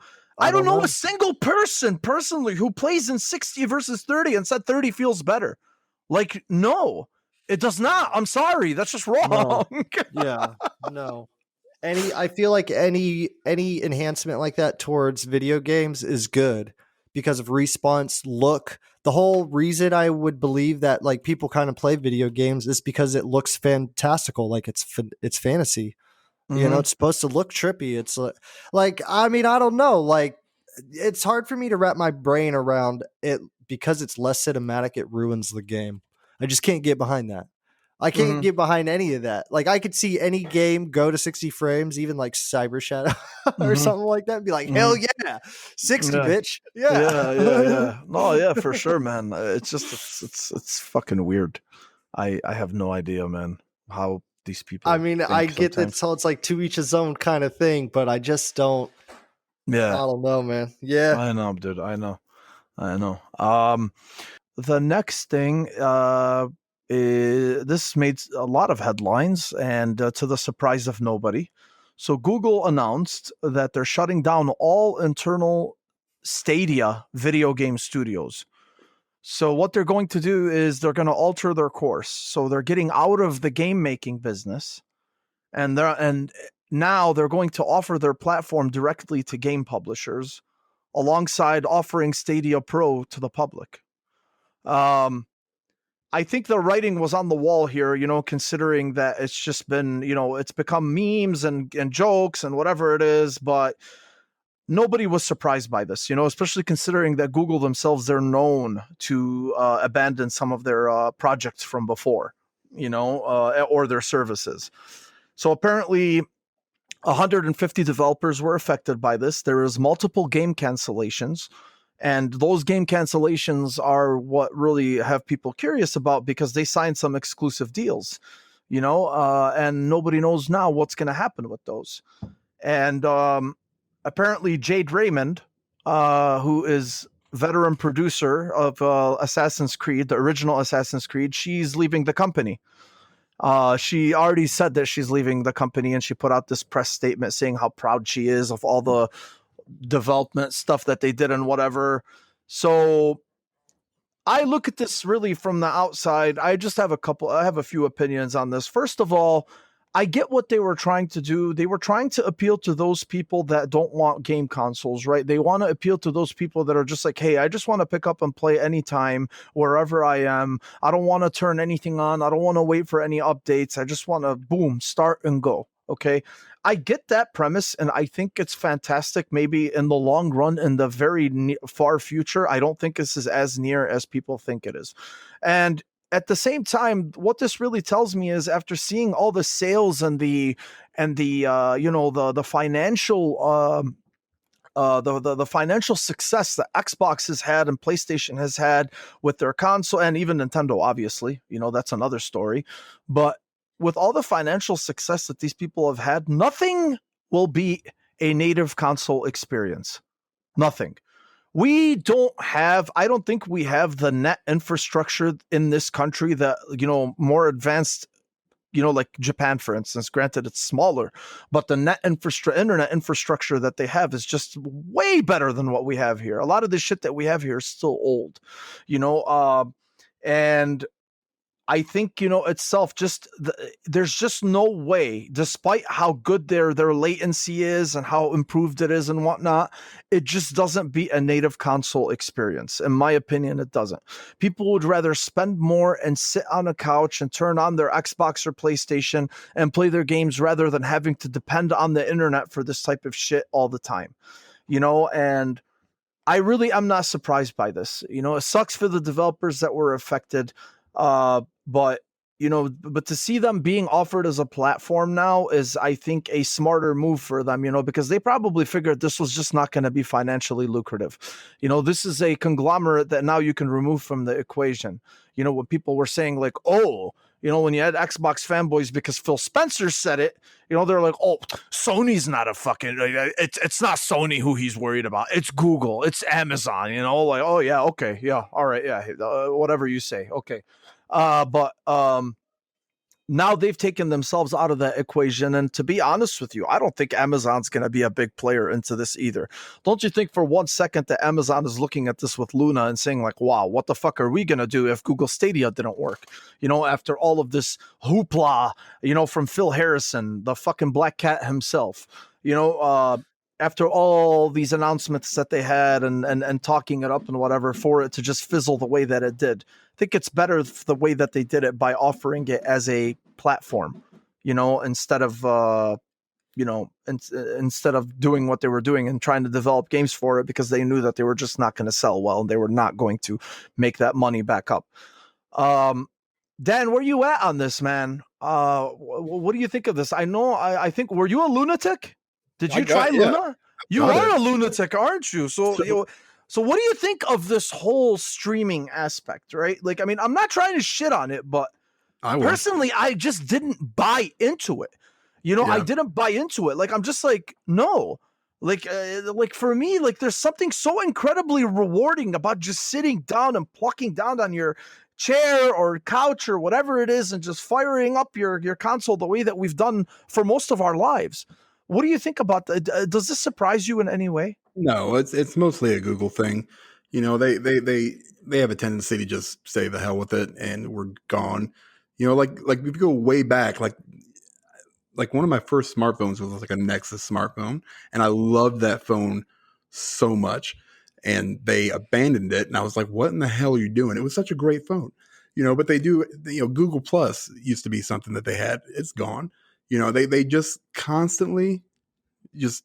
It's like, well, it's not immediately paying off, but that's what they need to realize. It's a long-term play, and I don't know if they have like inside information about like future acquisitions, for say either Microsoft or Sony, or whatever it is. But the way Luna has done it is they provide you a $5 or $6 service, and then they give you the option, for right now at least, you can add Ubisoft Plus and get all those games for like $15.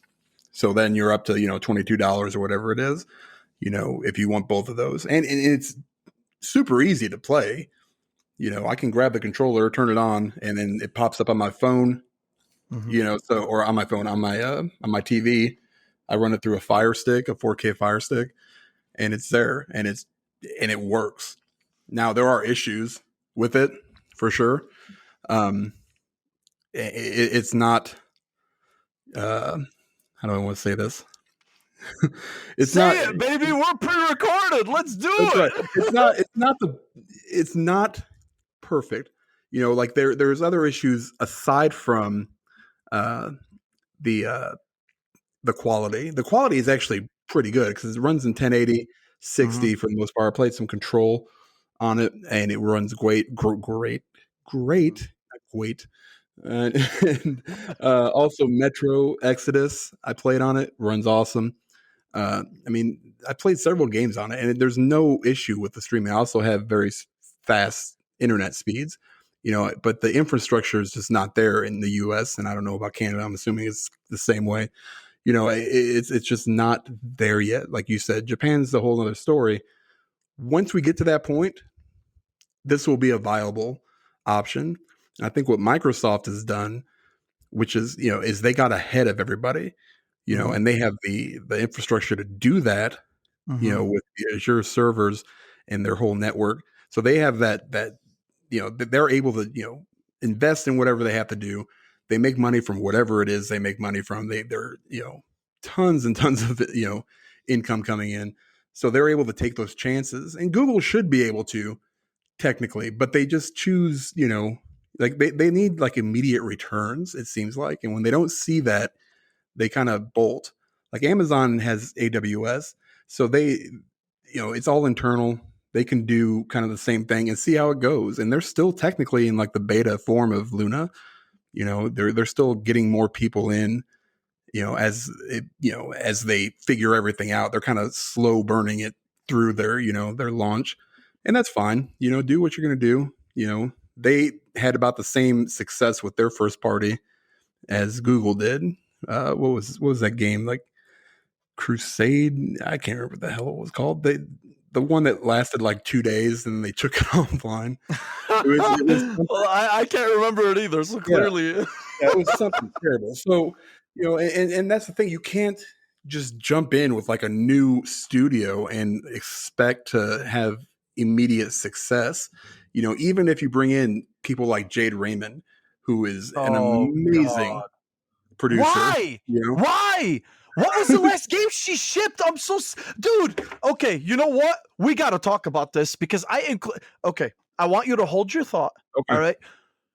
As soon as this was announced, all I saw is Microsoft should hire Jade Raymond. Microsoft should hire. Ask Ainsley, dude. I was fucking tearing into people, and I'm like, what is so special about Jade Raymond? Right. What has she done since the first Assassin's Creed? What game? Assassin's Creed 2. No, she did not. It was Patrice Désilets. She was a producer on it. Yeah, Patrice Désilets was a creative director. He's the one really. He was the one that first debuted on the E3 stage. She has the experience, I think, is what people are looking at. I understand that, but Jesus Christ, like there was just this infatuation with her, and I'm like, but why? Why? I just want to know. Like, she has a great resume, but what was the last game she headed and shipped? She went from Ubisoft to I don't know where to now Google, and now I don't know where she's going. No, she was with EA, I think, starting off, but that was What did she ship? What did she ship? I just want to know. I want somebody to fix this. I want somebody to correct me here. I just want to know. I understand Assassin's Creed. Dude, Patrice Désilets hasn't been relevant since Assassin's Creed 2.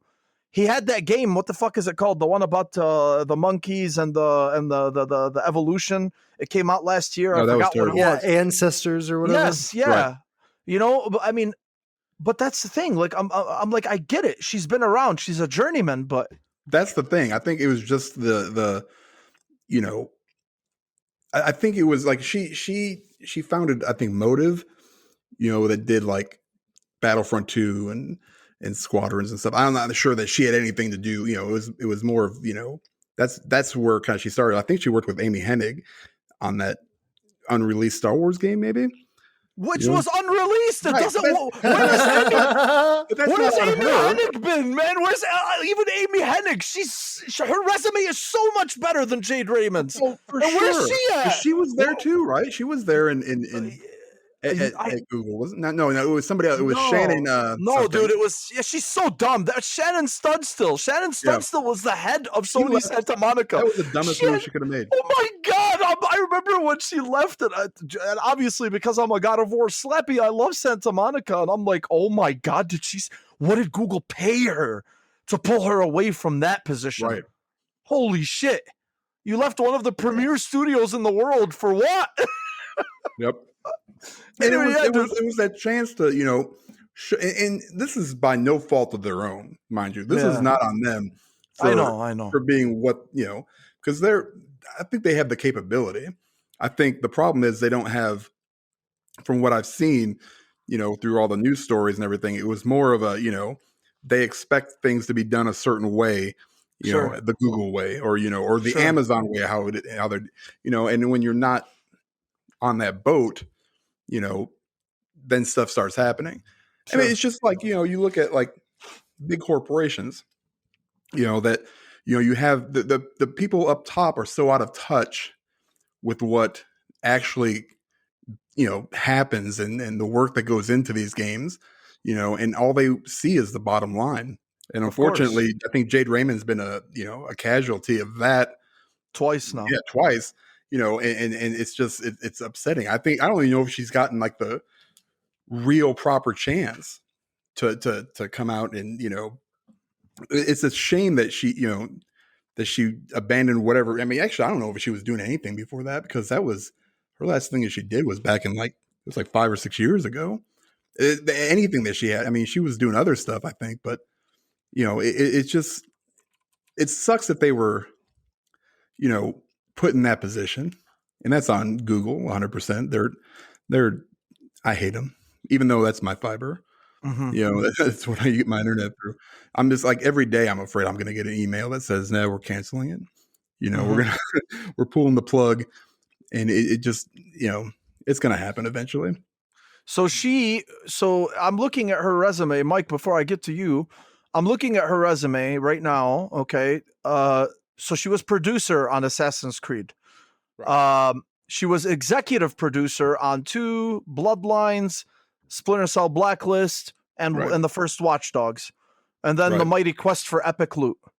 Okay, so that's pretty much what they have her for. But since then, I mean, yeah, you're pretty much on point. You know, she hasn't shipped a game since 2015, which was the Mighty Quest for Epic Loot. That's 6 years ago. But that's my point, right? Like, I mean, what game has, like, besides her tie to the first Assassin's Creed, really, which I think made her career take off?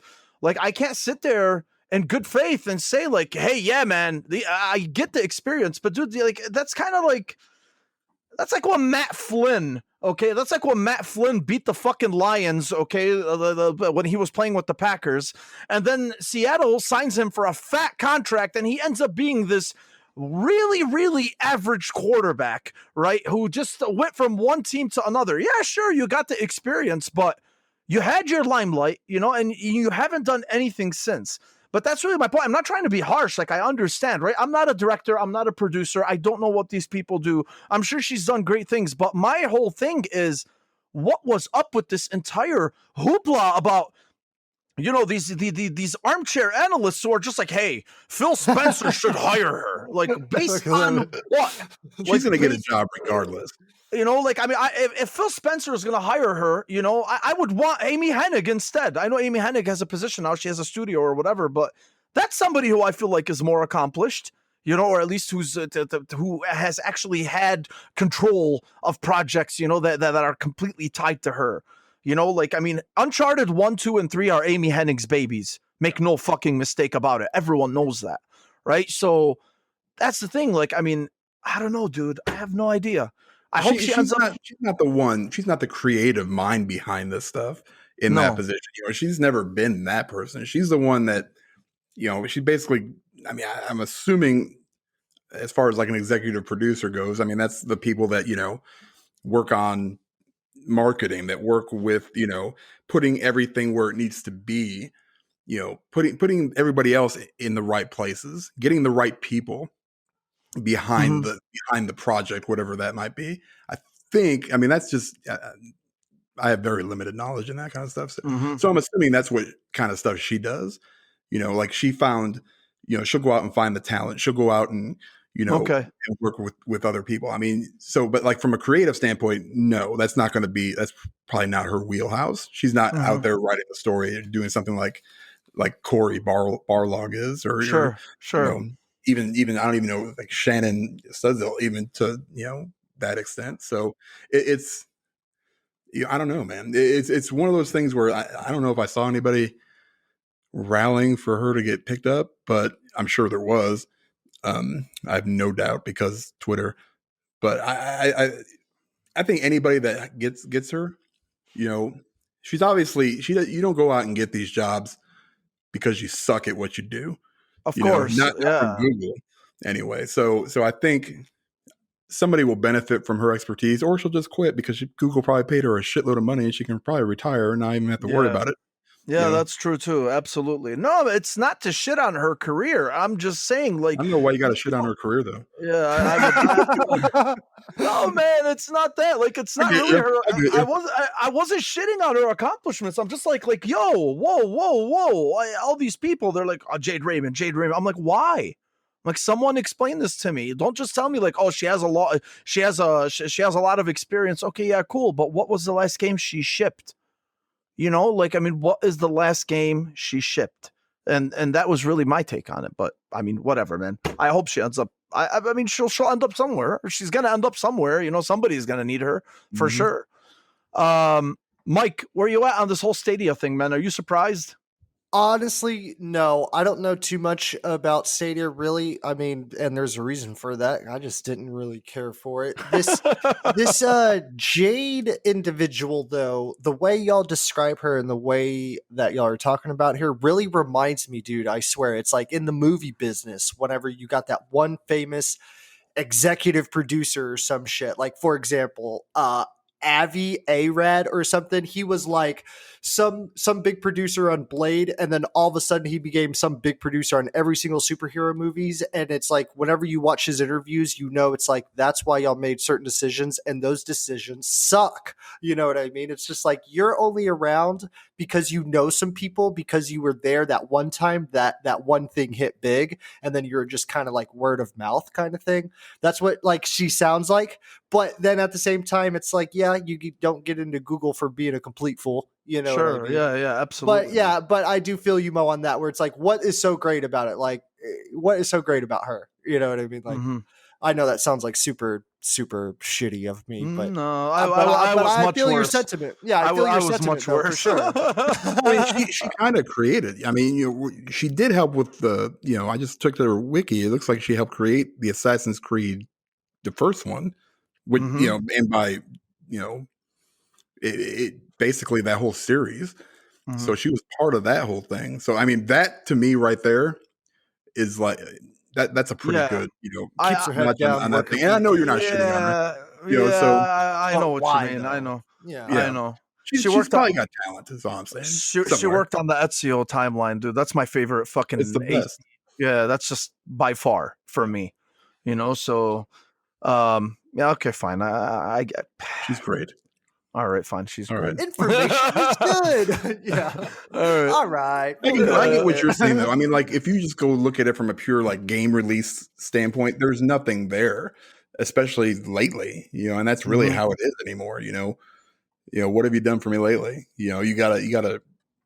The game industry is so, I think, fast paced, and you see a lot of games that come out that just fail miserably because they were too slow to, Yeah. great idea, great concept, except 6 months ago somebody did it better, and they've already got the jump start on you. You've got to always strike when the iron's hot, and Right. and Google was behind regardless, and Xbox, with their streaming service, and I'm still not sold on it, until we get to that point where, that's what most people are going to be doing or playing that way, if it ever comes to that, fine.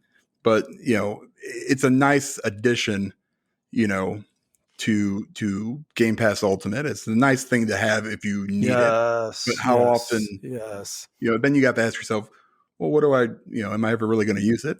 Probably not very much, maybe once a year, and so, and you can, and that's one of those things, like, you don't go out and purchase something or, sign up for something when you're going to use it once or twice, you just don't. So that's like an ancillary kind of, it comes kind of with it.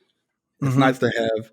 I think they've got a huge head start on it. I think they have, they're in the driver's seat, period. You look at Amazon and Google, I don't know what they're doing. Like, they're not done. Like Stadia isn't technically dead yet.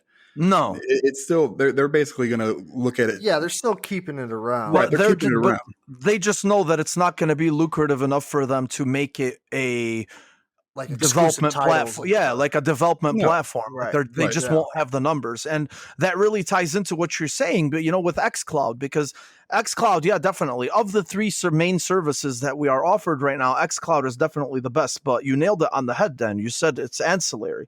And that really makes you question, and that really is why Xbox themselves have not put it out there the way Google put out Stadia, to the people that are interested in that streaming service and said, hey, we have xCloud. No, xCloud right now, actually, Jez Corden from Windows Central posted, something about it yesterday, and I thought he pretty much nailed it. He's like, xCloud itself should have its own identity. It should not be, maybe they should change the name, to make it like something that attracts people, instead of it just being. And I commented, I just said, I mean, whether you read it or not, I don't really care, but I just commented and I'm like, I agree. I was like, I think that it needs to be its own platform. It needs to be offered separately instead of just saying like, oh, guess what? You also get this free with your Game Pass Ultimate subscription, so it needs its own identity for sure. And I think maybe that's why, because they know that there's just not that big of a market for that market yet. There just isn't. And they're preparing for the future. They're definitely way ahead of the curve, in terms of their competition. They know that it's going to come, but right now they're just not putting all their eggs into it because they just know that there's no reason to. Exactly. I think you said it. Go ahead, Mike. Go ahead, bud. Okay, I was going to say, Mo, I think you said it very well early on when we first started talking about this, is that they are almost too far ahead of the game, where it's like you're bringing on something that people are unfamiliar with, and they're not just going to drop their consoles because, I mean, the PlayStation 5 Series X just came out. That's like a big thing. And it's not like Stadia is going to get this big push behind it to be like, because whenever you say like, oh, you can kind of game anywhere, you don't have to load nothing, like that does sound very intriguing. Mm-hmm. I'm 50-50 on, like, I could see gamers going that route. It almost does. Like, I see potential with xCloud. Like, that could be a possibility, like what you're saying now, Mo. But it might be like one of those things where it's like it failed because it's just too ahead of the game. People aren't ready for it yet. But the more and more time goes on, and that on the move or wireless, I don't know exactly what to call that exactly. Just anywhere, game anywhere kind of thing, might be a little bit more bigger, like much bigger. Probably like years from now, not a year or two, but like years from now. Yeah, we're just not ready for it, man. Yeah. We're not ready for it. It's just I don't.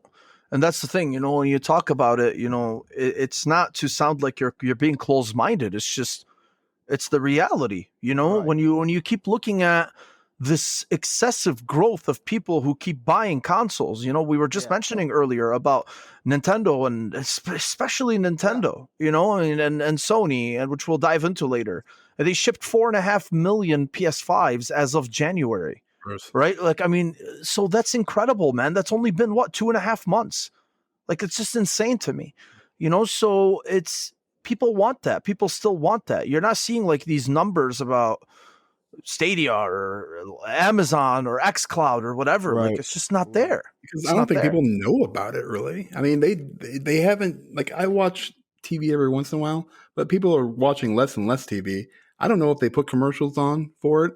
I've never seen one. You know, I don't, you know, so maybe they are advertising and I'm just not seeing it, but it just seems No, like there's yeah, nothing. I yeah. haven't seen shit I for haven't it. seen shit Nothing. either. So I mean, but I think what the problem, what we run into is like there's what that service is. It's streaming your game library, not even that, Sure. you know. And then there's, you know, but people like to lump that into mobile gaming, and I don't think that's exactly the same thing. You know, Mhm. I think it's, you know, you see mobile gaming and, you know, how much, you know, it makes compared to everything else, and it's not even close. You know, it's the Microsoft and PlayStation, and even Nintendo. They're such a small percentage when you look at the actual, excuse me, the just what they sell in just microtransactions, Candy Crush and whatever other mobile games that I don't play. You know, Castle Crashers, what, or not Castle Sure. Crashers, Yeah, but, yeah. you know, that, and Yeah, I get what you're saying. that's a whole nother, you know, people say they're trying to tap into that. I don't think that's really the case, because it's a different gaming. It's a whole different game. And this is, you know, Experience, 40-year-old, you know, housewives that are stuck at home, you know, Yeah. you know, and that's not, I'm not being I know, man. I know. sexist. I'm just saying, you know, I know, they man. play I so much, know. you know, Candy Crush, you know, or kids that play these, you know, games like that. It's so much different. Now, if you can tell me that I'm going to be able to play Halo Infinite on my phone, no lag, with a great, you know, connection, you know, yeah, you know, maybe Sure. there's some more times I'm going to play it, and then I'm going to pay, and knowing that I can just jump on my Xbox when I get home and have everything that I just did carry over, you know, that's great, you know. And I think that they're trying to, you know, when you say mobile market, it's not exactly the same thing. And like you said, Mo, they're just not. I don't think we're ready for Mhm. it, and especially when we have other options, you Mhm. know. And it's man. I mean, I want them to succeed. Obviously, I want them all to Mhm. succeed. I want them all to do Mhm. well. I just Mhm. don't see it happening. Probably No. 5 years, even. I don't know. It's going to be a No, while. definitely. Yeah, yeah, man. Yeah, it's at least this generation of console gaming. I personally believe that. Yeah. So, let's see. Just to hit on that a little bit, Yeah, I man, go found ahead. it really weird. I literally watched a video where this dude is jumping on PlayStation 3 servers playing multiplayer games, and there are still people, full lobbies of Call of Duty, full lobbies Yes. on Grand Theft Auto 4. And I was like literally about to say, like, dude, people still buy DVDs, bro.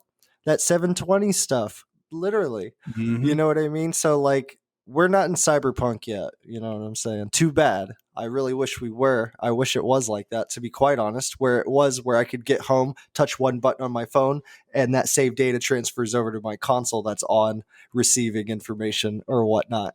You know what I mean? Like that would be cool. But Mhm. we are just not there. That will take a little while, to be honest, I think. Yeah. Yeah. Yeah. I think we're all in agreement on that for sure. So Cool concept. cool yeah, that's the thing. Yeah. You know, great concept, just execution's not there yet. Let's see. Next thing is okay. Well, no, this is before the yeah. So, Dan, did you play Judgment on the Absolutely. PS4? Did. Yeah. Oh yeah, dude, you're an RGG fan. You're an Huge. RGG Studio fan. Yeah. Love that game. So So I loved it, man. I didn't finish it. I dropped like what, maybe about 20 hours into the campaign. And let me see, the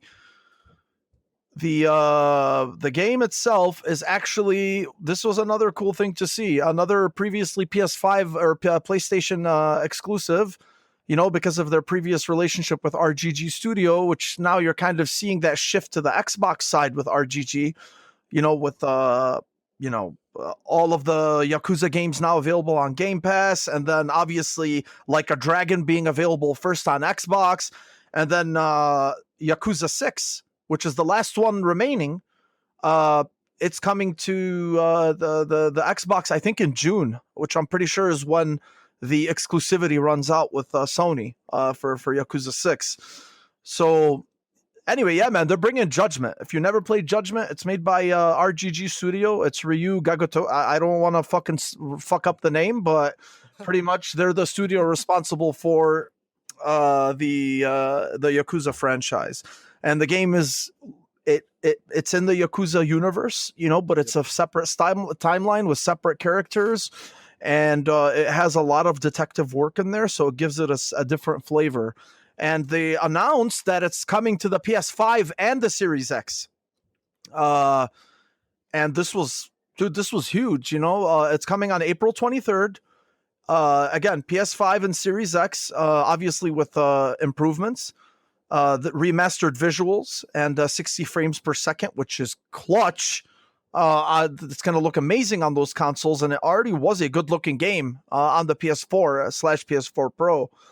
So, dude, this is awesome. I think this is amazing. And the shitty thing is, for anybody who has it on the PS4, you're not going to get the free upgrade to the PS5. They said no, it's not going to happen. So that's not going to stop degenerates like me and Dan from buying the game again and playing it in playing the better version. But Dan, what did you think of it? What do you think of this news, man? Coming to Xbox, baby. I'm always seeing, I mean, it's super exciting to, that more people are going to play it. Now they just have to play it. That's always been my biggest gripe is we sit there and we celebrate that these games are finally coming to Xbox. Play them. Game Pass.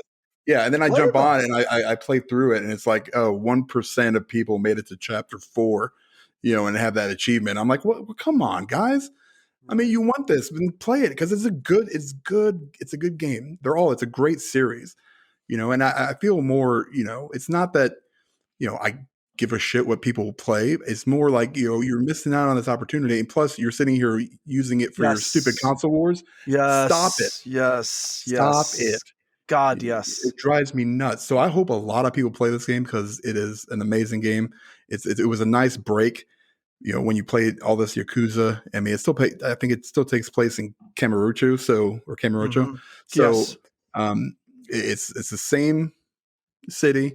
It's got a few different mechanics. It's got a really great story, and it's just a really, really good game. Now it doesn't have Kiryu, which is always been the big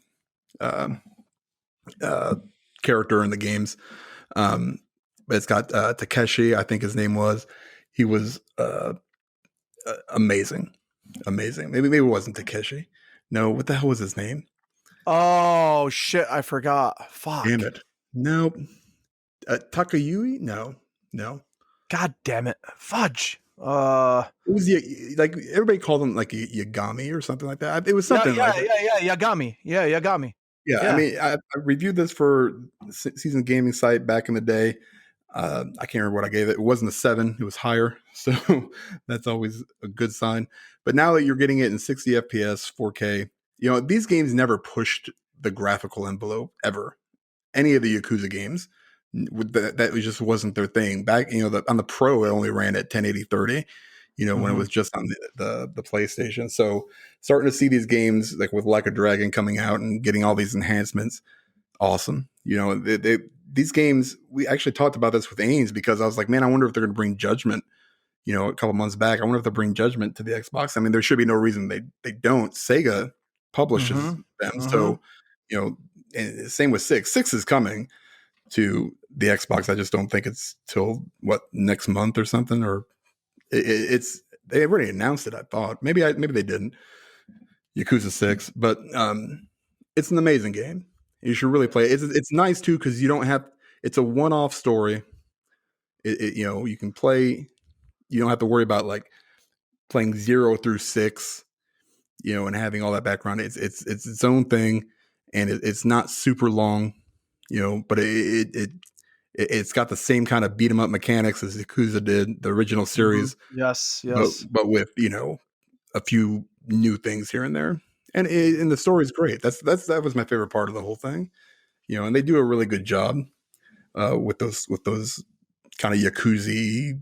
It sounds really weird, but they do a really good job with those stories. That's always kind of been their pinnacle of what they've done.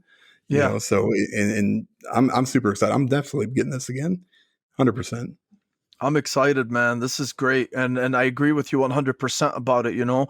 It's one thing to just keep celebrating, that's the thing, right? Like all these people are celebrating, Yakuza coming to Xbox, and oh my God, it's on Game Pass, and look at the relationship they have with Sega, and they should, and Xbox should buy Sega. Well, how about you put your fucking money where your mouth is and you support this shit? You're crying about it and now it's finally on your console of choice and you're just not supporting it. You're just going on Twitter so you can get your fucking stupid likes and saying like, Xbox's brand is growing. Like, support it. Continue to grow since you fucking care about it so much. It drives me crazy. Yeah, I agree with you, man. I do agree with you. And that's the thing, right? Like that's what a lot of people don't understand is the reason why there's been so much apprehension about bringing these games previously before to Xbox. And make no fucking mistake, Xbox paid a ton to Sega to bring these over, especially to Game Pass, right? So, I mean, that's why there was previous apprehension of Japanese games to come to Xbox, because the market for it is just more, it's just more, it's just higher, I mean, it's higher on the PlayStation side. It's more prevalent on the PlayStation side. And Xbox fans need to put their money where their mouth is and expand your taste in games, since you're so excited about these, and play them. Yeah, play them. That's really the bottom line to it. I mean, and if that happens, you're going to see more and more of these games. And listen, I understand these games aren't for everybody. I totally get that. That's a thing. I understand. Sometimes games don't capture your interest. And it's hard to get into it. That's fine. Then shut up about it. Hey, it's nice. It's coming.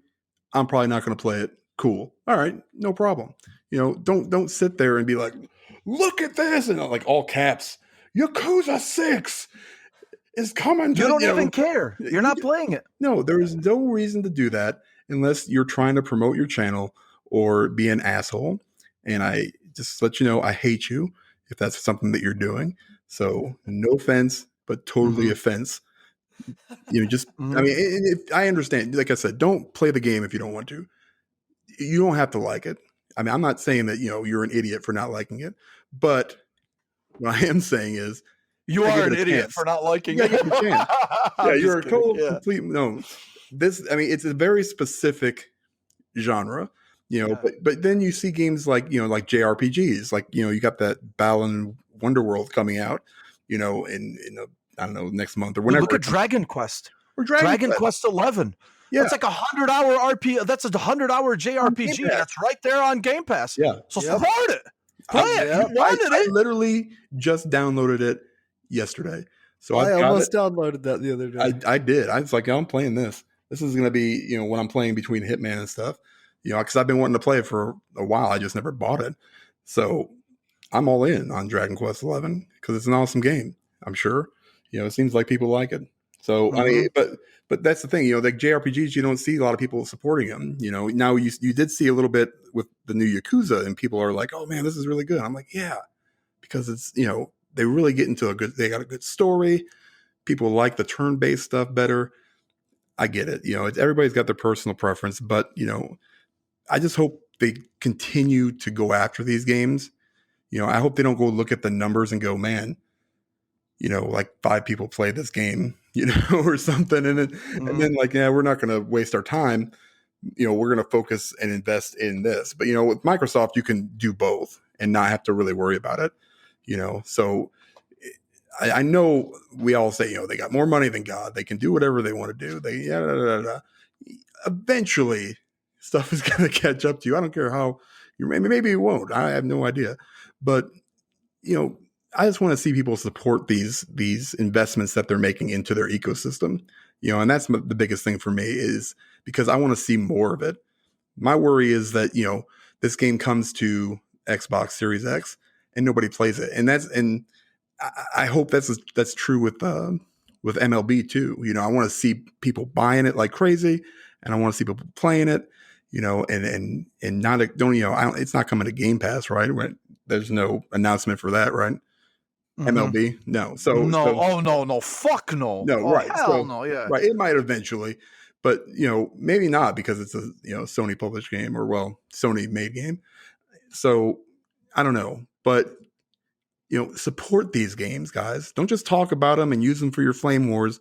Go out there and at least give them a try. Download it, to your console to see how it is. You may not like it, but when they see those numbers and see people getting engaged with it, they're going to continue to pursue those things, and we're going to get more games like this. Either that, or they're just going to pay a shitload of money because they can. Either way, we win, but I'm just afraid that they're going to eventually get to the point where it's just like, yeah, this isn't worth our time, which would suck for people like me. Yeah.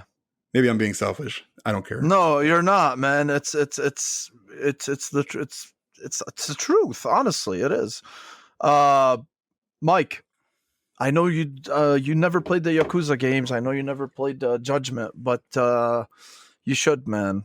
Honestly. Yeah, Judgment. I remember. I'm sorry to interrupt you for a second. I think you would love them because you're such an anime and Japanese culture nerd. Are you really?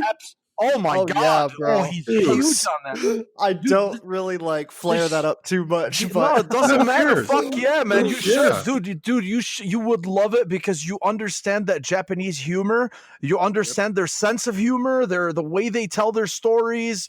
Like those.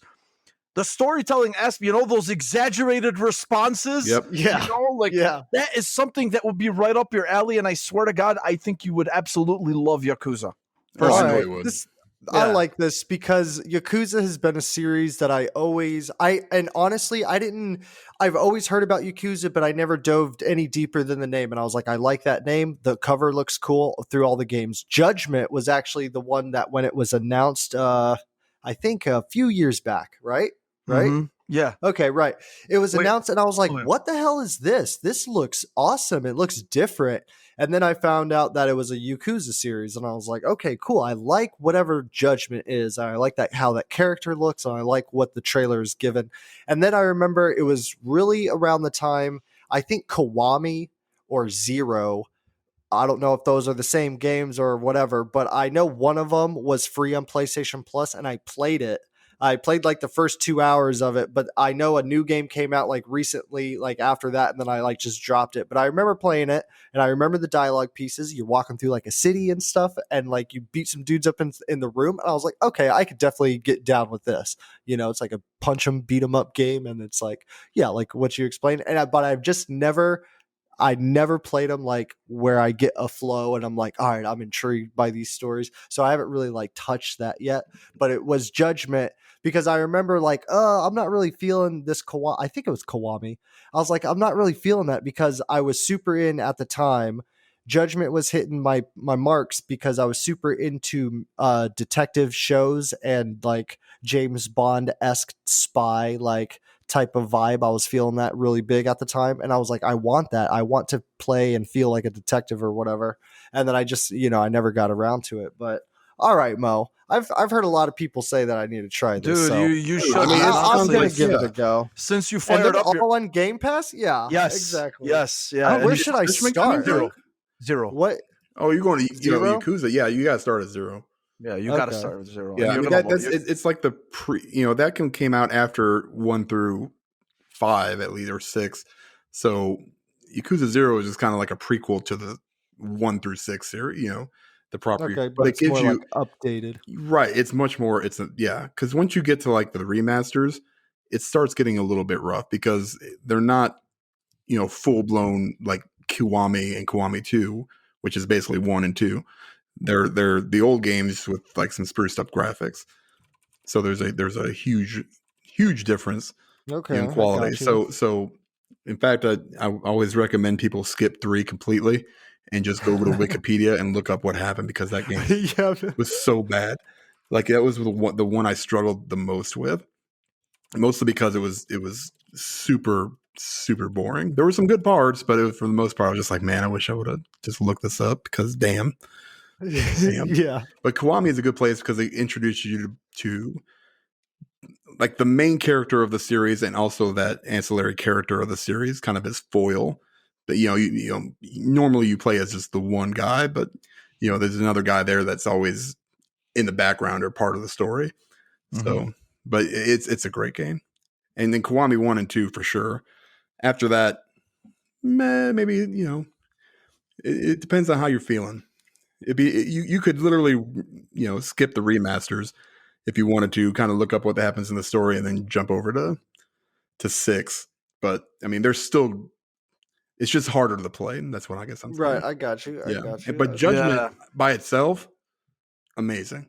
Okay, yeah, that's the one that I'm interested in. All right, I might give Kiwami another shot then here soon. Do it. Because right now I'm on this just kind of like you ever see Constantine when that bald-headed priest is like reading newspapers with his hands? That's what I'm doing with video games right now. You should play Zero, dude. Zero's fucking awesome. Zero is so good. All right, I'll step my toes in it. Yeah, you really should. Okay, next is Mass Effect. Finally, we have a release date, May 14th for the Legendary Edition. Basically, BioWare just blew the doors off the other day. So the entire Legendary Edition includes 40 DLCs. Just to give you some details, let me find that thing that I was going to read off of, because of course, okay. So that's going to include all games with 40 DLCs, 4K HDR, overhauled visuals and enhanced performance for all the games, new models, new shaders, new effects, lighting, and depth of field, improved customization options. Mass Effect 3 Female Shepherd is now going to be available in all the games. Wow. Yeah. That's cool. The weapons have been rebalanced. There's better Mako controls.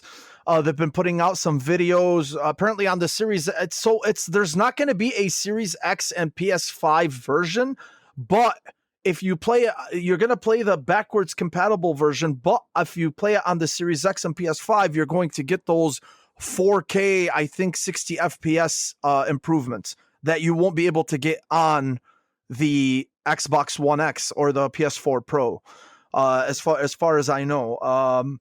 Kind of like what Cyberpunk did, right? We played the backwards compatible version, but if you play it on the Series X, the quality mode, you can play it in a higher resolution at 30 frames per second, and you can play the performance mode at 1080p, 60 frames per second. But it's still the backwards compatible version. So I think they're going to do something like that too, to take advantage of the horsepower of the next consoles. I don't want to talk too much about Mass Effect itself, because I am an enormous fan of the series. I played it multiple times. I love the games. I just love the series, and despite how people feel about the ending, for me, this is one of those series where I would absolutely love to relive the entire journey, just to get to the destination, because it's just one of the most incredible series ever created. I'm excited for this. I can't fucking wait. I'm dropping everything for it. But the problem is going to be, playing all 3 games back to back to back and experiencing them and making the same decisions, because of course I'm going to make the same decisions, because that's the problem. That is definitely the problem. I can't be Renegade.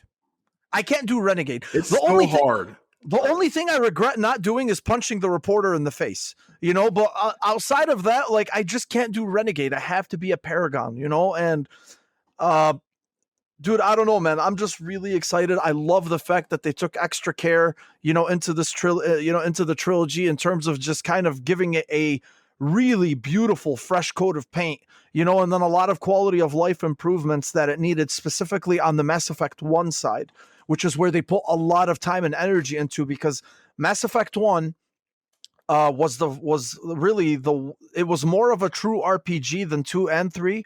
They consolidated a lot of that stuff more into 2 and 3, and they made it more action RPG, you know, than Mass Effect 1 was. But the thing is a lot of its gameplay tropes were also dated. So if they probably looked at it and they're like, okay, if we're going to reintroduce this series to the new generation of gamers who have never dabbled in Mass Effect before, if you start playing 1 now, the way that it was first made, you're going to be turned off, especially because of the way that games are now. Right. So they had to go back to the drawing board and improve a lot of things from that perspective and that aspect. And I think that's awesome that they focused on that. Dan, where you at with this, man? Are you a Mass Effect fan? Oh yeah. I mean, this is like top 3 series for me all time. So 100% getting it. You know, I hope they've made some good improvements. I don't want, you know, just kind of some half-ass kind of stuff. You know, I want to see what they've done. I know they had to do, like you said, 1, they had to really go to town on it, you know, and bring it back up to speed with the rest of the series. So, I mean, it's got all 40 DLCs. It's got, I mean, it's insane, you know, for whatever, you know, for $60. I mean, if you've never played it, you know, which I'm surprised I see a lot of people that haven't ever touched it, which is, you know, and I understand that, you know, nobody plays everything, you know, but like just the sheer amount of numbers of people that haven't done it, I'm just like, man, there's a lot of people that haven't experienced it, and it's an RPG. So part of me gets that, totally understand. But I am super pumped for this, and I have been for a while. Like I said before, I don't really collect collector's editions, but this one almost got me.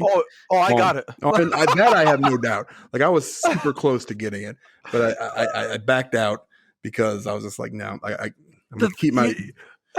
A lot of people were upset that it doesn't include the game, but they didn't advertise it as a collector's edition. It's a cache, a gear cache or whatever it is. It's basically just for fans of the game, right? You know, even though I think it's weird, I'm happy that it has a steelbook. I think it's weird that it has an empty steelbook, you know, but the thing is you know, a lot of people were complaining. They're like, oh yeah, typical EA, $150 collector's edition, but no game. I'm like, well, the Doom Eternal collector's edition was $200, and it had a helmet, it had a steelbook, it had little prints, and it's $50 more. Yep. You know, I mean, so you're kind of getting the same thing that you're getting here, just without the game, for $150. So I think that's fair. Yeah. I mean, and it's not a collector's edition. it's a collector's item. Right. Yeah. The helmet looks. I mean, look, and it's awesome looking. I just know my head would fit in it too, because, you know, that's another thing. Maybe. I mean, it's there's not a whole lot of collector stuff that I have. I have a couple things here and there, you know, but it has to be very specific. And this was one of them that I kind of jumped back and forth on because it looks nuts, you know, and that's just the fact that I'll be able to relive these games. I mean, the problem is April and May are like so stacked with like crap, you know, there's so many games coming out over the span of those 2 months. Dude, I know. Right. So we're going to get overloaded, and I don't know. And there's still ones that haven't even got a first release date, like Far Cry 6. Yeah. You know, that one might pop up there too. You know, there's a ton of games that, you know, so this one is, I'm going to have to really, really focus, because I'm going to be like, okay, this is going to happen. I don't want to get in, you know, an hour into it and be like, okay, they really didn't do much. That's kind of a shitty cash grab by EA. But from what I've seen, looks great. Awesome. Yeah. Yeah, it looks great, man. And the just before I get to Mike on this, the May is going to be dude, I mean, you got Returnal April 30th, May 7th, Resident Evil 8, May 14th, Mass Effect, May 21, Deathloop, May 24, Biomutant. Like, fuck! Yeah. That's insane. Oh Oh man, I might have to rethink that. I'll drop everything for it. Oh shit. That's crazy, man. Yeah, it's gonna be insane. Mike, where you at, man? I know you never played Mass Effect, so do you think you're gonna give it a shot this time? Yes, I definitely am. All those upgrades you said sound very intriguing. I like that. This is one of those games where it's like I like space stuff. I like that kind of whole vibe, like Star Wars or whatever. Mhm. But I didn't like. I don't know. There was just something about me that whenever characters start talking about planets and galaxies, like I'm supposed to know them, and it's like they're different races, like, oh, this is a talking frog, like talking about some place I have no idea about. Like it takes me a little bit to get into it, you know what I mean? So for Mass Effect, because I'm so intrigued in it, like I told you, Mo, like I literally hear everybody say like, oh, the end of Mass Effect, so, and I want to know I want to know what they're talking about, you know what I mean? Like I want to basically what I want to do, Mo, particularly with Mass Effect, is because it's the baseline for most. It's like what other people compare what games should be like. Like, oh man, like they did it best in Mass Effect. So, and because I'm not too well versed in those types of games where it's like dialogue matters and these relationships matter, like I have played games where it has that, but it doesn't, it's really more doesn't resonate fluff. very well. Yeah, it's just more for the fluff. Like, oh yes, if I pick this, like I will have sex with them, and if I pick this, like I won't have sex with them, and that's it. Like Assassin's Creed is kind of what I'm exempling there.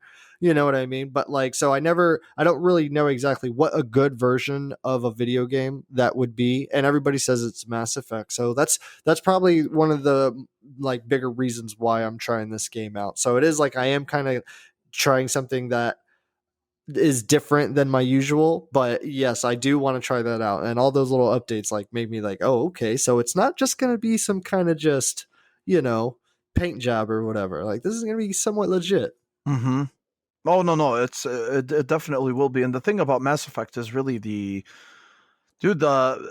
it's the first series, that I dove into like that, where you really care and you invest into everything, dude. You remember every world you landed on. You remember a lot of the major decisions that you make. You're not going to know anything I'm talking about, about your decision with the Arachni Queen. And it's just, there's some incredible lore and depth into the story itself. And that's really what separates, Mass Effect as a series from, that's why people hold it, so close to their hearts, just because the entire journey is one of the best journeys you will ever go on in any medium. I mean, it's incredible. So cool. Okay, yeah, man. Yeah, absolutely. I don't know if Dan agrees with me, but I'm pretty sure he does, considering it's one of his favorite series of all time. Oh yeah. I'm sorry. Go ahead. What were you going to say? No, I'm done, man. I was just... No, that's why. Yeah, I was just agreeing with you 100%. Yeah, so we're looking forward to that, man. That's going to be something really special. Okay, let me see. Okay, so the next thing is, man, there was some fantastic freaking announcements this week, everything that we've talked about, and then you got EA Sports, who comes out of nowhere, and they said that college football is coming back. Apparently, they're bringing back NCAA football, which is the last time that it was actually made was NCAA Football 2014, when it had Denard Robinson on the cover. It's the last time Michigan was relevant. And I say this as a Michigan fan, sadly. So 2014 was the last one, and then I guess there was like some licensing issues between the NCAA and EA, so they just kind of axed the entire series, and people have been begging for it. I'm a huge fan of NCAA football. I actually preferred it to Madden, but I just love college football more. That's why, personally. Yeah, okay. So yeah, apparently it's coming back. This is huge. Was very, very unexpected. Very unexpected. The fact that they that it's coming out, and yeah, man, I think this is great. I don't know what they're going to do, in terms of obviously they're not going to pay the athletes. The athletes' names are not going to be in the game. I don't know why people, but they weren't anyway if you remember the older versions, like if you wanted to include the rosters, you had to like use the Xbox. The real heroes of NCAA football were always those guys that would make up the rosters and put every single person's name in there. 100 plus, teams. They went through and meticulously put every one of them in there and went through their rosters. I mean, those people need to get paid. They never do. But they're wonderful, wonderful people. I love them very much because the best thing about that stuff was, you got to carry it over to Madden, right? Yes. So I got to the point where I was playing a season of NCAA football, and then I'd go over to Madden, play my season of Madden, do the draft, import my save file over from NCAA football, and then draft what I needed to, did the draft, and then, went back to NCAA football. It was just, I was always back and forth. And I always preferred, I was the same as you. NCAA was such a better game. It always seems like they used like the year prior's Madden engine. That's what it always seemed like to me. Like they did. Yeah. Oh yeah. I think it was made because it was made by the same studio. It was Tiburon, if I remember correctly. So yeah, dude, I think this is huge. Mike, I know you don't play sports games. I don't think you have much to to add on to this one. But I mean, NCAA, like I did play sports games back in the day with my buddies when I was like big into football, playing it and stuff. So we would play football in the games, we'd play football in real life, whatever. NCAA, yeah, I'm like you. I like NCAA college ball just because it's like they're like playing for something. Once you hit the NFL, it's just like kind of like, we're here. We made it, like whatever kind of thing. Yeah, exactly. So, but yeah, that's cool, man. Oh yeah. So that was another huge announcement that happened this week. And let's see. So the last thing we'll just briefly touch on, just so we don't sound like a bunch of fucking economists here, because we're definitely not. Nope. So apparently Sony released some official numbers, and they said the PlayStation 5 shipped 4.5 million units. So shipped is sold, from what I've been told before. And obviously there's no reason to expect that they haven't been sold, considering that you can't find them anywhere. Right. And 4.5 million units as of December 31st. That was over a month ago. So you can pretty much be sure that you're well over 5 million right now if you've only sold 4.5 million. And when did it come out? November 10th? Yep. Oh, yeah. So that's a month and a half, 4.5 million units. There was 18.4 million first-party games sold across PS4 and PS5 in the quarter ending December 31st, 2020. For reference, the PlayStation 4 also shipped 4.5 million units in the same 2013 quarter. Clearly, people don't have an issue paying $500 for the new console, whether you're paying digital $400 or disc $500. And if you really factor in inflation, $400 in 2013 is about $480 now. So you're getting a lot more for almost the same price, really. Number of active PlayStation network users across all devices has reached 114 million users. PlayStation Plus subscribers is 47.4 million, up from 38.8 million in the same quarter last year. Dude, they even sold 1.4 million PS4s in this holiday quarter that we just passed. It's insane, man. Can you believe that shit? I saw it. I'm like, I think that was probably the most. I don't want to use hyperbole. Obviously 4.5 million is insane in a month and a half, but Jesus Christ, man, there was still 1.4 million PS4s that were sold. I mean, that's down 6 million, from the previous, from the same time span, but the year before that, but that's expected, but still. Right. I mean, shit. PlayStation 4 now is at 115.1 million units. All I want to say about this, because I don't want to dive into graphs and numbers and all that shit, but dude, like, really it ties back into what we were talking about earlier, about, console gaming will never go away. No. I mean, people want it. People want it so bad. And you can tell from whether the PS5 never being on shelves, the Series X never being on shelves, people want what's new, people want what's big, and whether they take advantage of it the way we do, or they don't, like the casual friends that I was mentioning earlier in the podcast, Dude, this is amazing. I think this is amazing, and I think it's awesome to see it. Just my nerdy side, because it's just healthy growth for this fucking medium that we love so much. And it just has no slowing down at all. At all. There's just no slowing down. I don't think it'll ever slow down, to be honest with you. Dan, where you at with this, bro? Are you surprised by these numbers? No, I mean it's what they do, man. Like it's incredible. Yeah, I mean now the only thing that's hampering either one of these systems is just the fact that we can't get, or they can't get, like the AMD, the chips, and there's such a backlog for that stuff. They're going to continue, and it looks like it's going to go maybe even past mid-year this year, where they're not going to be in stock, the Series X or the PlayStation 5. What Sony is, you never really see, like Xbox just had, like literally like 5 minutes ago, they put up some more Series X on their website, which is great for people that haven't got it yet. Mm-hmm. I hope actual people got it too, as opposed to the bots. But Sony's always, they've got that brand recognition that people, love. And I'm not saying Xbox doesn't, but, obviously, from last gen, Sony's, just a little bit bigger. They've been doing amazingly well. So is Xbox. Neither one of them close to Nintendo, which that really blows my mind. But basically everything they shipped, they sold. And if they didn't, they're sitting in a warehouse getting ready to be sold. So, and the problem that you're running into now, I think if you're Sony or Xbox, is that, these people that are buying them up, that are, and they're sitting there, waiting for them to, somebody to pay $1,500 for it. They're not making any money off of these things. That's always the biggest thing. You can sell 4.5 million consoles, and that's fantastic. But, their bread and butter is going to be getting the services, getting the games sold. That's where they're going to make their money. Having people buy Call of Duty, Madden, all that stuff, pay out the butt for, all the microtransactions.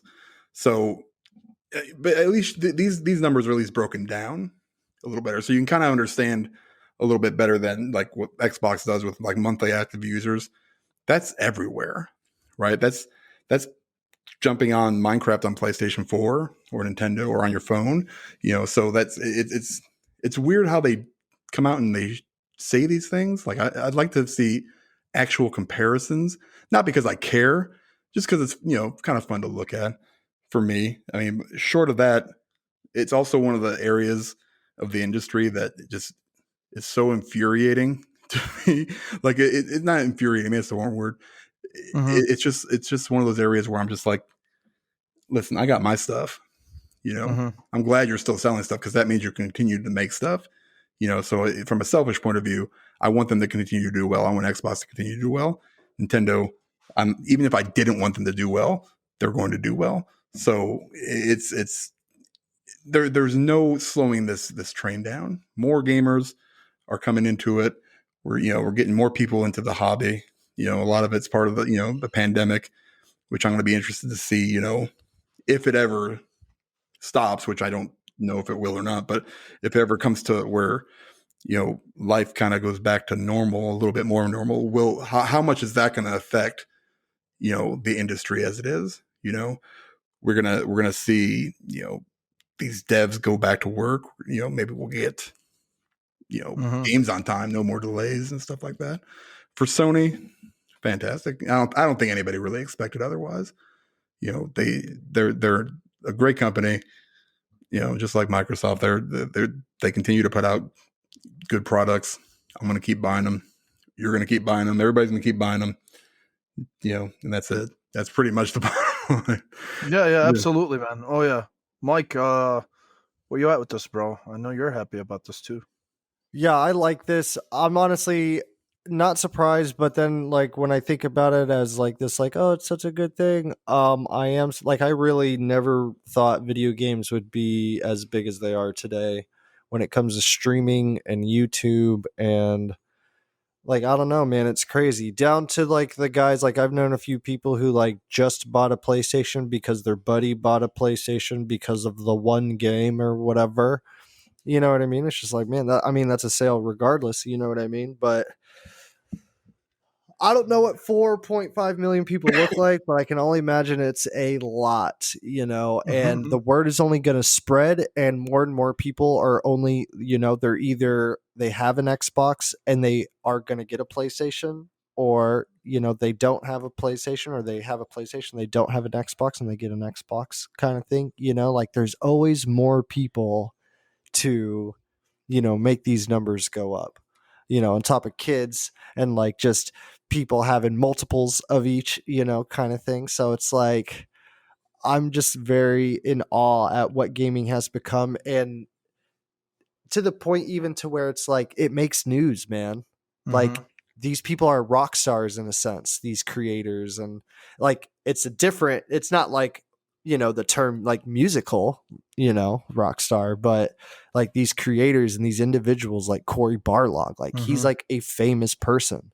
I don't think, Isn't that know what I'm awesome? saying? Yeah. Crazy. Like back then that wasn't a thing. Like maybe it was just because I was young and I wasn't like that involved with this industry, but like and it's funny too that I'm kind of mentioning this because I was watching some comic book shit and it was like comic book people were not popular back in the day when it was like first coming up. It was only until like, Todd McFarlane and these kind of like younger dudes started hitting the scene and showing like different crazier shit or whatever. But it was like, oh man, like video games, what used to be like, you're a nerd, are now like, what, fool, you haven't played that game, get the fuck out of here.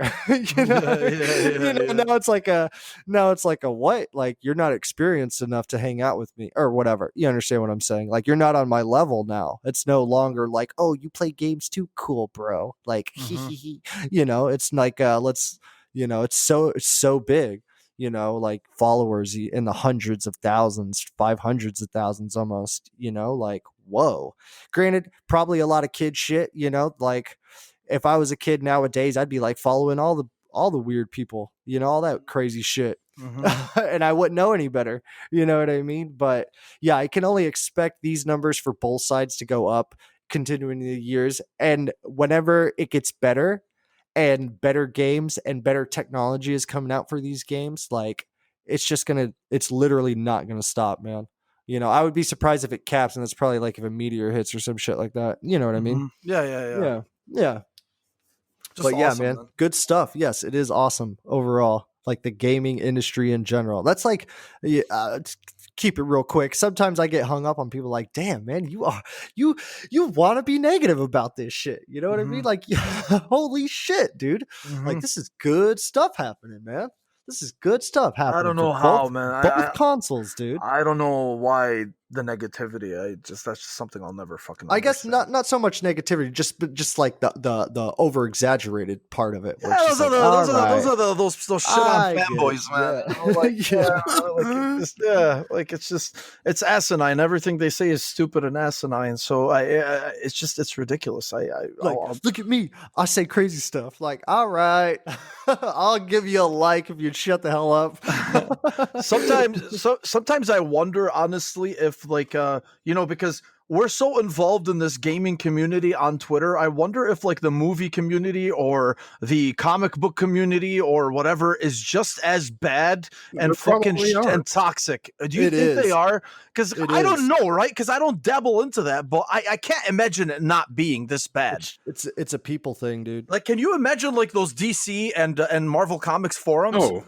Ooh, I can't even imagine. I mean, it all started back. It's Ford versus Chevy. It's one of those. Right. It's just the mentality that people have that need to be either combative. I understand people have their preferences and people have their loyalties. And I've been gaming on Xbox for a long, long time, so I have a lot of money invested into that ecosystem. But to me, I can literally can't even care. Like if there's a game like Hitman, I wanted to play the VR issue, part of it. Having played it, I wish it didn't really matter. But it was also $10 cheaper on PlayStation. And I was like, who gives a shit? I mean, because you're getting such the small variances anymore. Like it's not going to be, maybe 3 or 4 years down the road, you might start seeing like, what these consoles can do, and maybe they start separating themselves a little bit more. But right now, it doesn't matter. I mean, it's just not going to matter. So either I found that the tribalism is it's inherent in everybody. Like everybody has a little bit of it. It's all about being able to control it and also, not letting it hang out your pants. It's like, hey, your Xbox is showing, buddy. Right. Like Really good. It's kind of That's hanging out a awesome. little bit. Just don't, put it back in. Don't touch me It's with it. very, very subtle. It's always these Oh, very man. subtle little things where it's just like, love oh, it. hey, I don't like this part of this, or it's like minutia. Uh-huh. It's just stuff that they have to find on stuff. It doesn't matter what it is, whether it be the system or the games or whatever it is. And they'll find it, and they'll attack that little part, and it'll be and you'll be like, oh no, he's a neutral guy. He plays on everything. Like, nah, he is maybe, but owning Mhm. something doesn't make you necessarily. Right. I mean, I think people buy these systems now just so they can say, well, I own both of them. I'm not an Xbox or a PlayStation guy. I just, I'm a neutral gamer. No, you're not. You're not. Don't, I know where you stand. Mhm. You're not Right. tricking anybody. Mhm. Just be honest and wear it on your sleeve. That's fine if you want to do that. Just don't lie about it. Drives me crazy. Yeah. No, absolutely, man. Yeah, you make a lot of fucking great points. These people just annoy me and they piss me off, and you just get the sense that everybody they all just bitch and complain and talk so much shit on Twitter, rather than actually play games. I mean, we've talked about that before. I really am convinced that a lot of these people just they barely play video games. They just hit Twitter and they want to bitch and talk up their favorite brand and all this stuff, and I think Yeah. that's sad, bro, because it really diminishes. You can literally, I like, Dan, that you mentioned this because I don't really pay attention to it, although I know it's there. I was looking at trophies the other day, and I was looking at Bloodborne, and there was a lot of trophies that a lot of gamers didn't hit. And it's one of those things where it's like, oh, it's cool to talk about Bloodborne, but it's not cool to play it. I get it, kind of thing, and people will ride and die on that Oh, stuff. yeah, they will. Where it's just like, oh man, it's tough to say. Like, for example, how video games give you that slow build where it's like, hey, your character can only do so much, but like by hour 6 or hour 10, you're like almost a completely different character. Well, if you only play a game for 2 hours and you're like, I don't feel this way about this game. It's like, Yeah, it's the same as like watching somebody play it. Just get out of here with that bullshit. Yeah. Like your opinion means less than nothing to me. I Yeah. watch somebody stream it. Nope. Yeah. I mean, if it's a movie, Or like it's like, oh, these big influencers have this opinion on this game. I'm like, I don't give a fuck what they like. Yeah. I don't care. Yeah. I don't care what their opinion is. They play one game all day. Yeah. You know what I mean? Yeah. Maybe I'll care about their opinion on that game, but of course they're going to hype it up because that's what makes them money. That's their whole shtick. Mhm. Is that thing. Absolutely. So it's kind of like, because gaming, and I've told Mo this before, it's like, because gaming is such a digital thing, you can only share it through screens. It's not like you can't like touch it. You know what I'm saying? Like, yo, check out my upgraded sword. You see how that bitch swings? Oh yeah, that's nice, huh? That little fire trail at the end. No, you're not gonna feel that. You know what I'm saying? That's why Like, it's you can so only important be to like, play it yourself. yes, exactly. Because Exactly. it's a whole different kind of But then you mix advertisements and views and likes and then people's emotions, and it's like, well, I'll get more likes if I say this like outlandish thing. Like, we'll run with it. Like, Yeah. ooh, so I see that Xbox people like it when I talk bad about PlayStation, whether I believe it or not. Like, I like the likes, so that's like my forte. You know what I mean? Or vice versa, of course. And it's like one of those things where it's like, it's hard to, as like a person who sits back and doesn't really give a shit about all that stuff, or and is even feels weird about if I get too much attention. I'm like, it's hard to really sift through the fakeness to find real people, that are that are really down with it, where it's like, yeah, I don't like it, but that's cool or whatever, like I'll accept it. I'll try to, yeah, I gave it a shot. I didn't like it, for these reasons. All right, cool. Let's have a good conversation about it for the most part. But, but when it's on Twitter, it's like one of those things where it's like, you're doing that to be extreme, basically. Of course. Hyperbole. Yeah, yes, hyperbole. Exactly. And it's just it tarnishes a lot of gaming in a sense. Yeah. Keep your circle small on social media. Exactly. That's the best thing you can do. Absolutely. Yeah. I think we've all learned to do that, to be honest with you.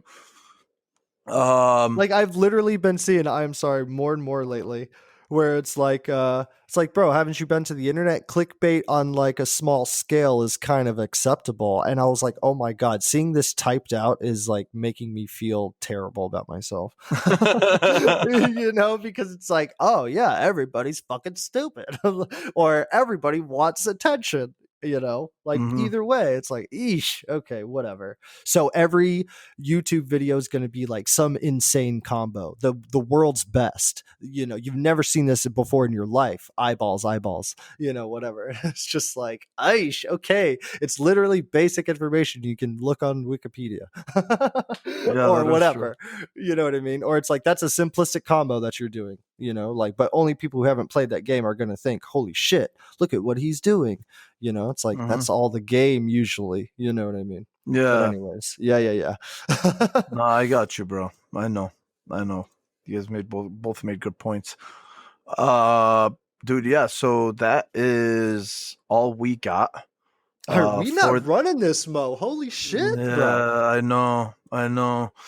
Dan. Good stuff. Dan, brother. Yeah. Appreciate you, baby. I appreciate you coming on, man. I know it was short notice. I swear to God, I really, really thank you, dude. Oh, no problem, man. It was a good time. Always a good time. Thanks for coming. Good perspectives, Dan. Like I've said this. I know I said this last time we were chilling, but your experience shines, my friend. It shines. It does, man. On the down low. So it does, man.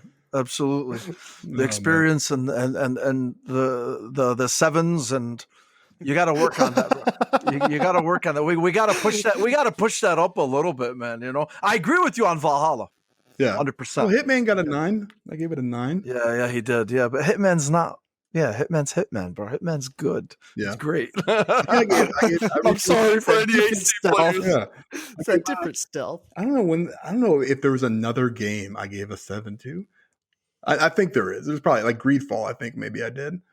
Oh, did you? Yeah, that was a long time ago. I never played that. I should actually. I probably will never fucking get to it. I don't want to talk out of my ass right now. I'm not going to play Greedfall. If I wanted to, I would have already. Absolutely.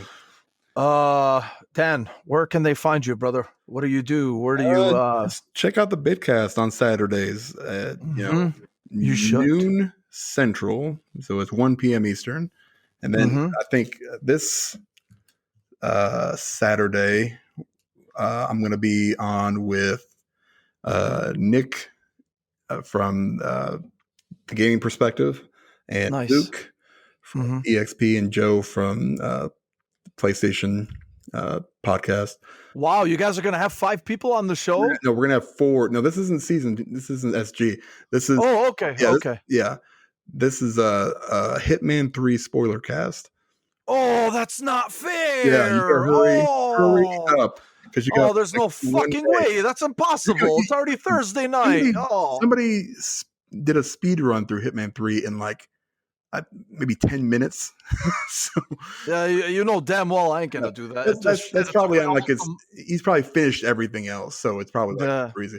But yeah, we're doing it. I think Nick's hosting it, so we're gonna be doing that Saturday night. I think 8-ish. Nice, man. So yeah, I'll definitely bookmark that so I can listen to it after I finish the game. Whenever I do finish the game, for sure. Nick might be the biggest Hitman person I know.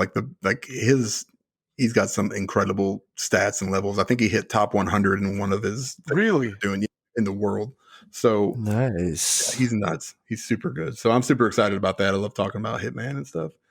So that's awesome, man. That's good to know. That's great. Yep. SeasonGaming.com. If I hadn't said it before that, for sure. You can say it as many times as you want. You can go to SeasonGaming.com, Meta News and Meta News, reviews, great writers, Bitcast on Saturdays. Right.